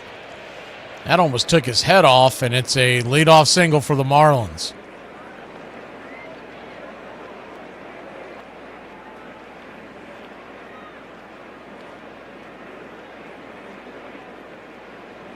I mean, they are absolutely punching this guy to death. I don't know why he's back out there again. I get that they want to save the bullpen once again, but I mean, some of these guys just need work, and he is not fooling anybody. Pitch on the way, swing and a miss, slider. It's 0-1.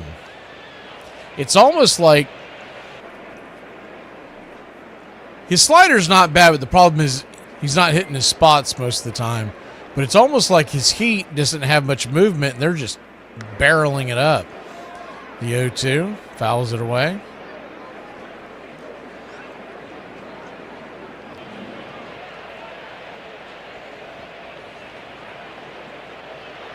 Righty, the 0-2 pitch. Right there for a strike 3. Slider, they were shooting for the outside edge. Drake was set up on the outside part of the plate. That thing drifted inside, and thankfully he didn't swing at it.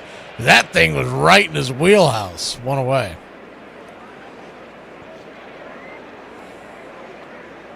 Top of the 7th. Braves trail by 5. First pitch swinging, bangs it over to third. Riley's got it. He had to wait for the second hop, so he'll take the smart out. 5-3, 2 down. He would have loved to have turned 2 there, but that second hop took a while to get to him. Really nothing he could do but wait and toss it to first. So first to second now with 2 outs. Runner in scoring position. 7th inning stretch coming up.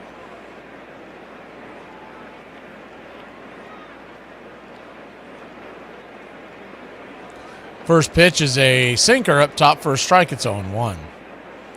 We've got Braves Marlins tonight, 7:15. And Wednesday night, 7:15. 1:15 on Wednesday afternoon, it's Cardinals versus the Guardians. The 0-1. Pitch out territory, 1-1. Braves are off on Thursday, and then we hit the road trip. 7-game road trip, all in the division. 3 in Philly, 4 in Washington. Before we return home for 3 against Philly. The 1-1, swing and a miss. It's 1-2. This is game 1 of a 13-game stretch, all inside the division. And though the Braves are off to a good start, it's going to be a key part of their schedule if they want to keep the good times rolling. The 1-2 count. Phillies, by the way, did hold on and beat the Cubs 13-7. The 1-2, down and away, 2-2. Mets are at the Dodgers later on tonight.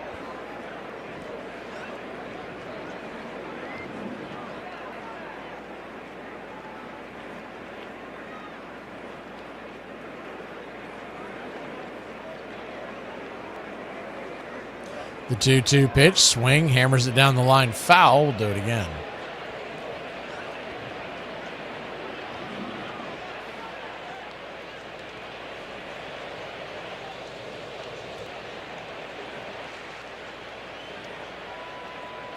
It's David Peterson versus Justin Robleski for the Dodgers tonight. The 2-2, high and out of the zone, full count. So the Mets have a slight pitching edge there. Tomorrow night's game in Los Angeles, the Mets are sending, is the payoff pitch. Right there, punch him out, strike 3, and that'll end the inning. Tomorrow night, it's Yamamoto versus McLean. Tonight, you can probably get some sleep. We'll be back in a flash. Bottom of the 7th we go here in Braves Country.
Welcome back. Lake Bakar coming on. First pitch on the way is outside wide to Matt Olson. It's 1-0. So righty-lefty matchup. I guess they felt like they couldn't bring King back out for another inning. The 1-0. Check swing. Did he go around? Did not. 2-0. So kind of a bullet dodge there by Olson because that lefty was pretty filthy. Now he gets to face the right-hander. But a smart move by Miami because the bases were juiced at the time. The 2-0 pitch, swing and a miss, slider, 2-1. 2-1 count. Braves trail by 5.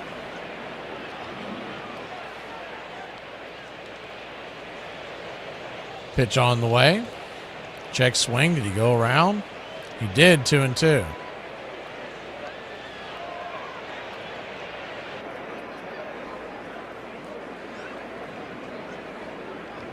You wonder if Grant Holmes, if that was almost injury related because he only threw 59 pitches. For them to take him out of the game, it makes me wonder. The 2-2, swing, rolls it over to second. And with Olson's speed, that'll be easy 4-3, 1 down. See if I can find anything on that because it seems a little odd. I was thinking at the time when I saw it, I was like, well, maybe they're just bubble wrapping him because he didn't seem to have it that last inning or so. But Grant Holmes to leave the game after 59 pitches is concerning. First pitch on the way to Austin Riley is a four-seamer that misses. It's 1-0.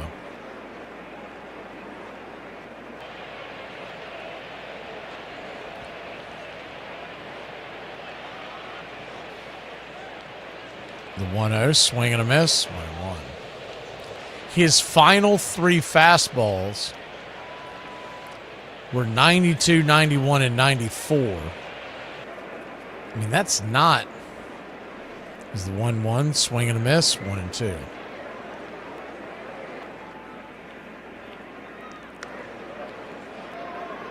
That's all I've got so far, so I guess nobody's broken any actual news on it. They're just speculating off the velocity. The 1-2 pitch, swing, hits it over to third. That'll be a 5-3 put out, and quickly 2 down here in the 7th. But it just makes you wonder because for him to only have throw 59 pitches, and maybe, and look, it could be all about nothing. It could be a situation where they were thinking, well, we already have Bummer warmed up. We might as well just make it a short night for Grant and back to the drawing board. And they knew they had Roldy and Munoz out there to eat a couple innings. That might have all factored into it, but it's strange. As the first pitch right there is a curveball to Mateo. It's 0-1. Mateo batting 5th in the order after the pinch hit off of the Yaz earlier. The 0-1 pitch, swing, fouls it away. It's 0-2. 9-4 your score. Bottom of 7. 9 runs, 12 hits, no errors for the Marlins. 4 runs, 7 hits, no errors for the Braves. Braves come into this game with a 2-game lead over the Marlins for first and second in the National League East. If they win this series, they will leave Atlanta in first place. The 0-2, swing and a miss, filthy, strike 3. And Mateo chased one well out of the box. We'll go to the 8th inning. It's time to wake up, Braves country. We need some kind of a rally here on a Monday night.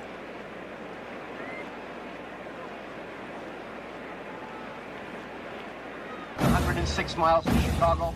We've got a full tank of gas, half a pack of cigarettes. It's dark, and we're wearing sunglasses. Hit it." I have come here to chew bubblegum and kick ass. And I'm all out of bubblegum. It's happy hour. When wins become losses and losses become wins. You guys going to happy hour? I'll come for a couple. Just a couple, though. Not like last time. I need a drink. When buying a beer, buying only one beer can cause a misalignment in your spine due to the uneven weight distribution. This can cause unnecessary back pain and potential spine issues. To prevent this, carry 2 beers, ensuring your body is balanced and proper health maintained. Have dinner ready? Put my pants on, one leg at a time. Does Barry Manilow know that you raid his wardrobe? Guess what? I got a fever, and the only prescription... Ladies and gentlemen, we interrupt our program of dance music to bring you a special bulletin from the Intercontinental Radio News. You're in Braves country. Everybody drink a beer. Salad. They're making it laws where you can't drink when you want to. This stinks! Pretty soon we're going to be communist country. This is total BS! Oh, yeah. For me and the Lord, you gotta understand it. We're on a mission for God.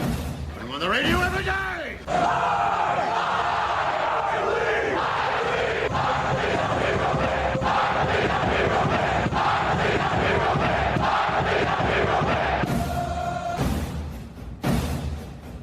If you want to stop me, you're gonna have to kill me!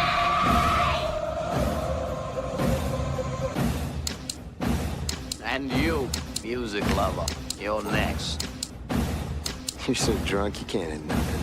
In fact, you've probably seen a couple. I have 2 guns, one for each of you.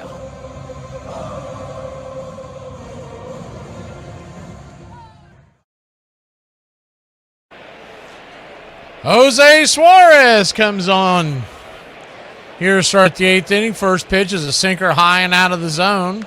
Inside, it's 1-0. Lefty-lefty matchup. The batter is Marcy. We're here at the top of the order, trailing 9-4. 1-0, down and away. Ball 2-0. 2-0 count. And there's been bad pitching aplenty in the major leagues tonight. 9-4 here, 13-5 in Minnesota. It was 13-7 over in Philly as the 2-0. Smacks it on the ground over to second. Ozzie to Olsen, 1 away.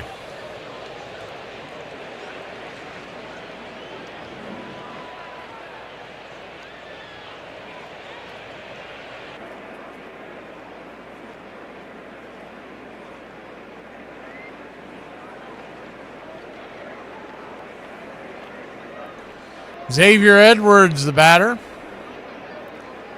First pitch on the lefty-righty matchup is swung on, swatted over the right-hand side. Diving attempt by Matt Olson. Ricochets off his glove underneath Ozzie, and it'll trickle out into center field. And it'll be a single for Edwards. Hard hit ball. That should be a clean single in the scorecard. Would have taken a great play over there by Olsen to knock it down. He's still upset with himself because he makes most of those plays.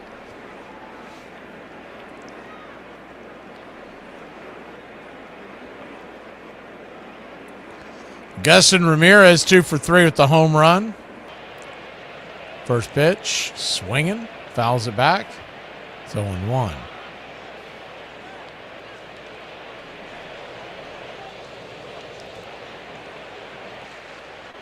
Oh, 1 count.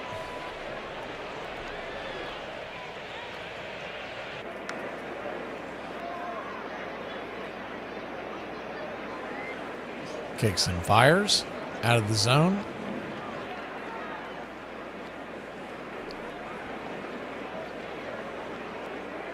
Red Sox are trying to make it a game in Minnesota. It's now 13-6. And they're still batting in the 7th inning.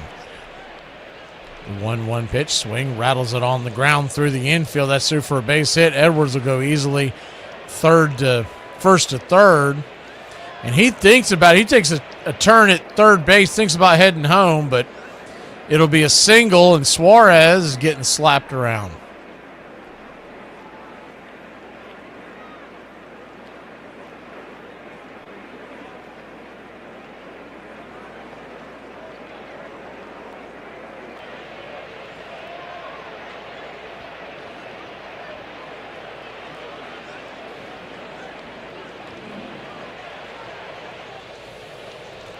So Hicks, the batter, lefty-lefty, chops it over to first. It's going to get under the glove of Olsen. Hard hit ball, and it is 10-4. Good, buddy.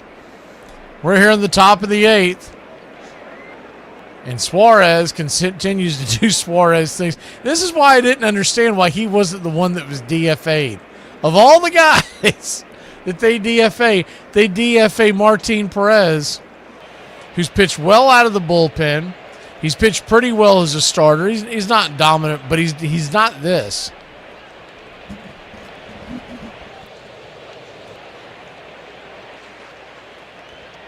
Otto Lopez, the batter, 1 for 4.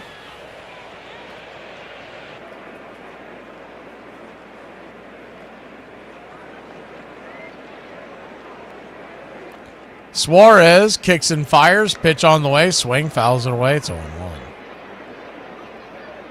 Who was that? Who's that, Kelly? YouTube handler? Goes Krogering. And the score. See, if you would have went to Publix, we'd probably be winning right now, YouTube. The 0-1 pitch right there on the outer edge. It's 0-2. Remember, they don't have any challenges. That was a little bit on the edge. You know, they're showing in the dugout. They're showing old Schwellenbach in the dugout. Let's get an update. Let's get a microphone on him. Let's find out what's going on with that guy. Strider's over there, too.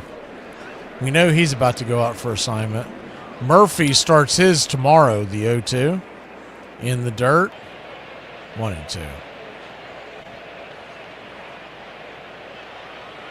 You must not have a Publix if you have to go Kroger. That's kind of a given. 1-2 count.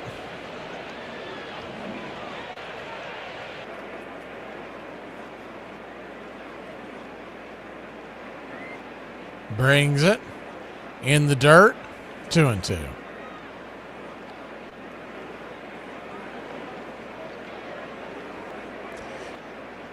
Braves trail 10-4, game 1 of a 3-game series.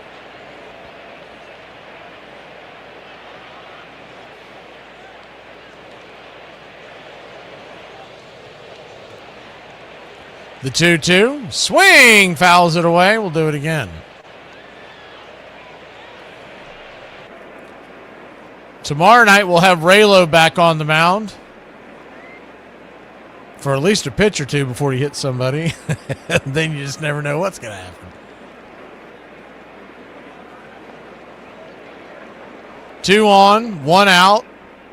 The 2-2 from Suarez, his 14th pitch of the inning. Swing, fouls it away. Lopez into the right field seats. Over the first base dugout. Guess is more accurate. Elder will pitch on Wednesday. And then a day off on Thursday, and it will probably be Sale again on Friday. The 2-2 swing, fouls it away. Because they DFA'd Perez, who pitched Saturday. It would have been his turn. So with the extra day off, they're going to skip a guy in the rotation. That's why they DFA'd somebody. I just felt like Perez should have been the one they held on to. Hopefully he makes it back through the waivers. I just doubt that he does. The 2-2, swing, rips it into left field, drifting over, making the running catch out there in left is Dubon. Good running catch, 2 down. That was another hanger that got tomahawked. Thankfully, it went right into the teeth of the defense.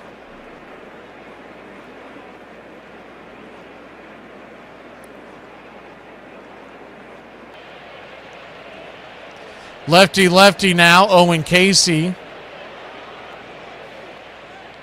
First and second, 2 outs. The first pitch to Casey is a 4-seam fastball off the plate. It's 1-0.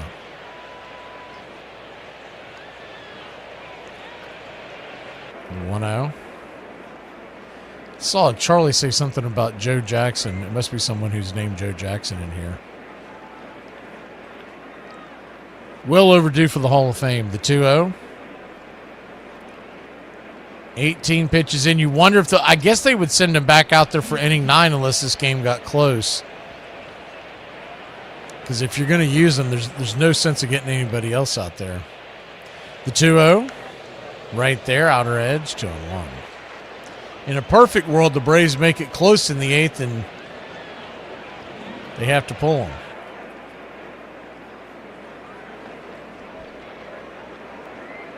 Two-one count. Suarez looking in, pitch number 20. Swing! Fouls it away. Four-seam fastball. 2-2.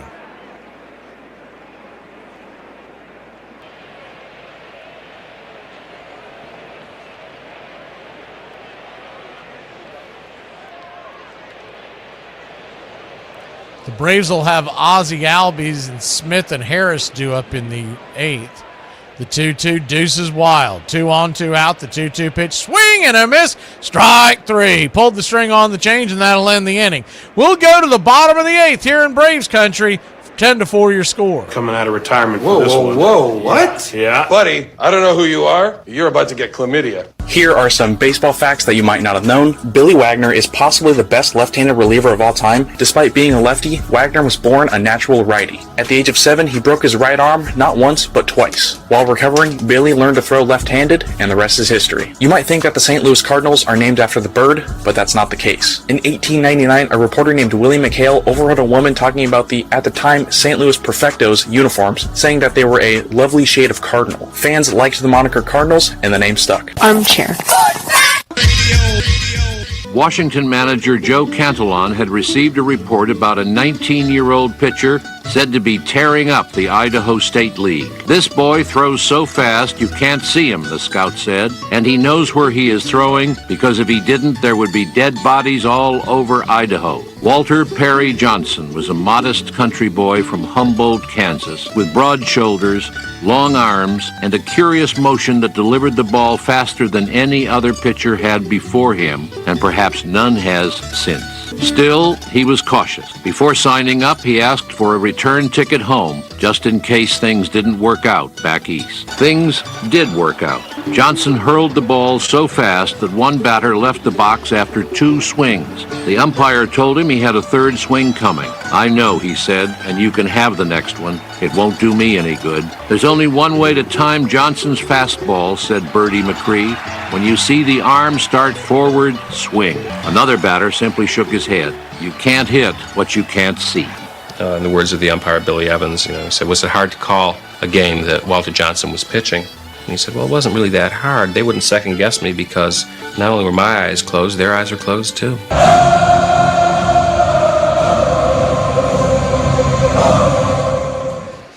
Welcome back, y'all. Bottom of the 8th, first pitch, up and out of the zone. Ozzie Albies, it's 1-0. The 1-0. Turns and kicks. Right there at the knees. 1-1.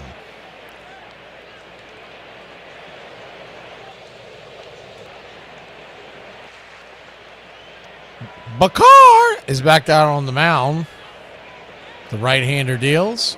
Swing and a miss. Splitter. 1-2.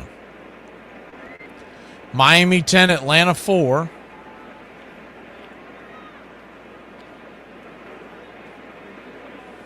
The 1-2. Brings it. Slices it foul down the left field line. We'll do it again.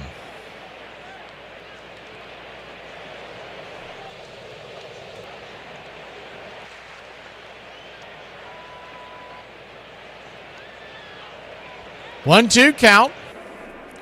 Kicks and fires. Swing, chops that ball down the first base line. Plenty foul. 7:15 first pitch tomorrow night. 7:15 first pitch Wednesday night. It's a part of a doubleheader with the Cardinals and the Guardians on Wednesday. We also have a doubleheader on Friday. Cubs and Mets and Phillies and Braves. The 1-2. Swing and a miss, strike 3. Out in front of that slider. One away.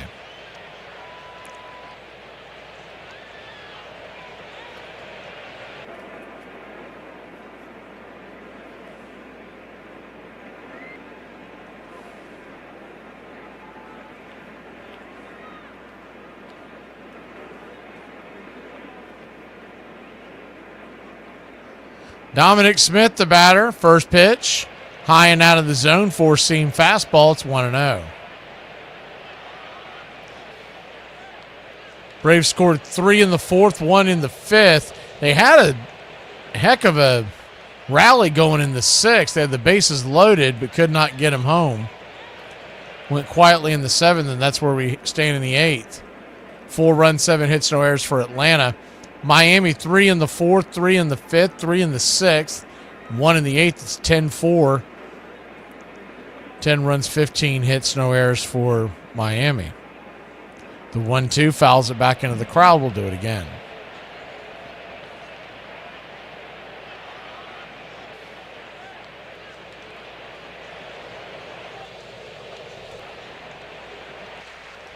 One, 2 count.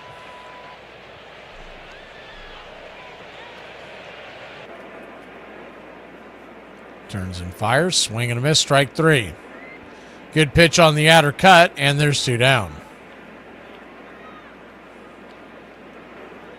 2 down, and Michael Harris will be due up. Harris 1 for 2 on the day with the walk and an infield single.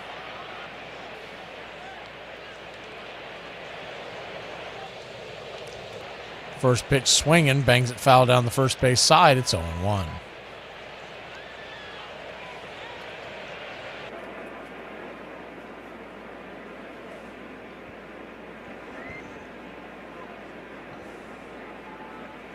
The 0-1. Swing, lifts it into center, and that ball's going to drop down for a base hit. So a 2-out single. A ball with eyes gets down for a base hit, and your Atlanta Braves might have life here in the 8th inning. 2 outs and 1 on as Michael Harris drops one into center field to keep the inning going. What they know about that? God bless you, Mike. Keep your game tight. Never know. You know what I'm saying? I got a little razzle-dazzle. Dubon, the batter. First pitch is in the dirt. It's 1-0.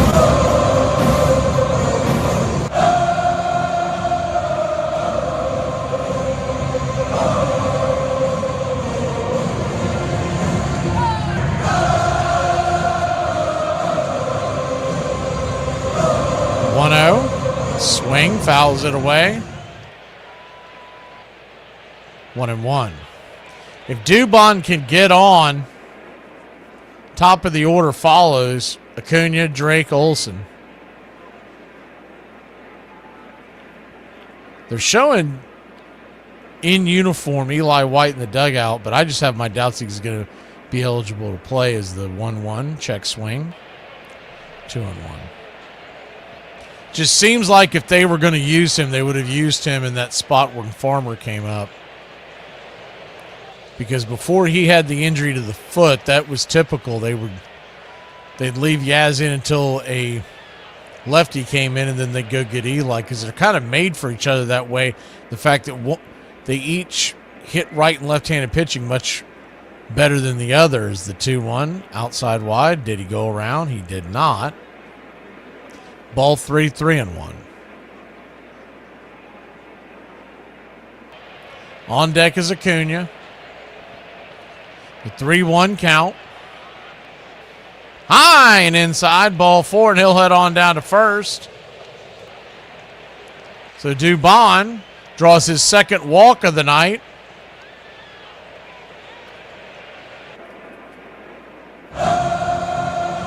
And Ronald Acuna Jr. with one swing could cut this lead in half. 10-4 your score.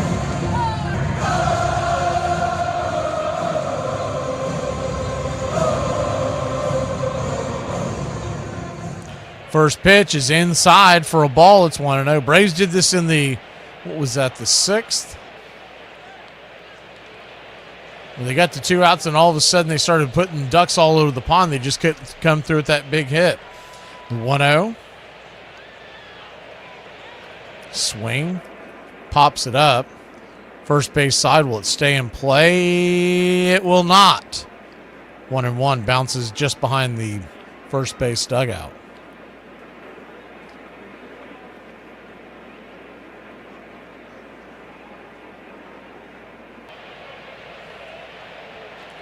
One count.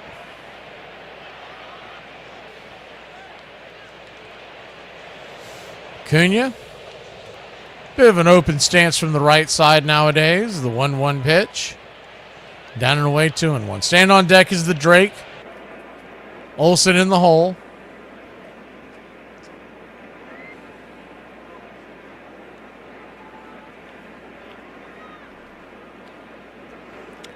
The 2-1 pitch.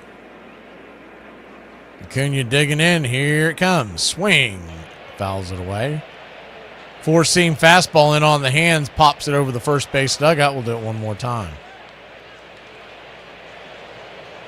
Still a landslide in Minnesota. 13-6. Twins over the Red Sox.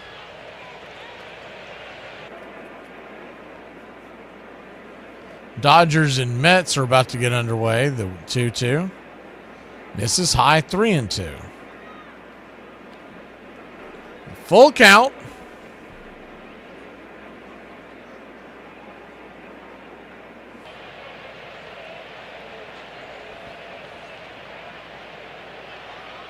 The payoff pitch. Swing and a miss, strike 3. Man, that curveball.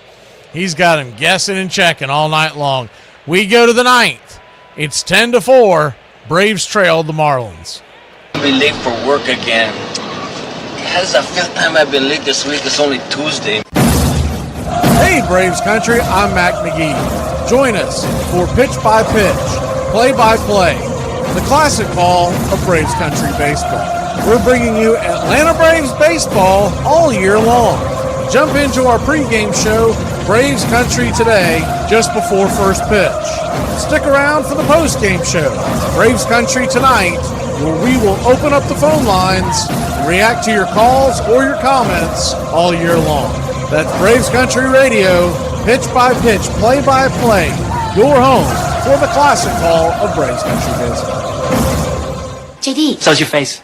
That doesn't even make any sense. So's your face always makes sense. JD, that's stupid. So's your face. I'm on fire. Hello! Here are some baseball facts that you might not have known. Bob Feller was one of the best and most feared pitchers of all time, especially because of his fastball. As a teenager, Feller was already a famous prospect. At the age of 16, a scout offered Feller a contract of $1 and an autographed baseball, which Feller accepted. Walter Johnson's record of 110 shutouts still stands. He once held the New York Highlanders scoreless 3 times in 4 days. And although he rarely had the backing from the Senators that he deserved, he managed to win 417 games over his career and to win 20 or more games for 10 successive seasons. The relentless velocity of his pitching won him the nickname Big Train. Sometimes he's referred to as a legend. He isn't a legend. A legend, according to Webster, has yet to be proved. It's a bit mythical. There's nothing mythical about Walter Johnson. He existed and was probably the best pitcher of all time. You're listening to Braves Country Radio, your home for the classic call of Braves Country baseball. Jose Suarez back out there to eat another inning.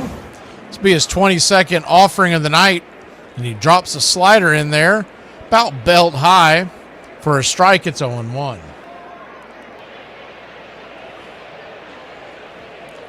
Connor Norby, the batter. The 0-1 pitch. Suarez comes set. Turns and kicks. High and out of the zone. 1-1. Same 2 teams tomorrow night. Rolando Lopez on the bump for the Braves. The 1-1 pitch. Swing. Hammers it towards left. Coming in, making the slide and catch out there in left field is Mauricio Dubon. 1 away. Man, is there anything this kid can't do? And by the way, don't let this get to free agency. Lock this kid up now. He's been chomping at the bit to get everyday playing time. I think he's proven that he can do it on this level as the first pitch is outside wide. For a strike. For Hernandez, it's 0-1.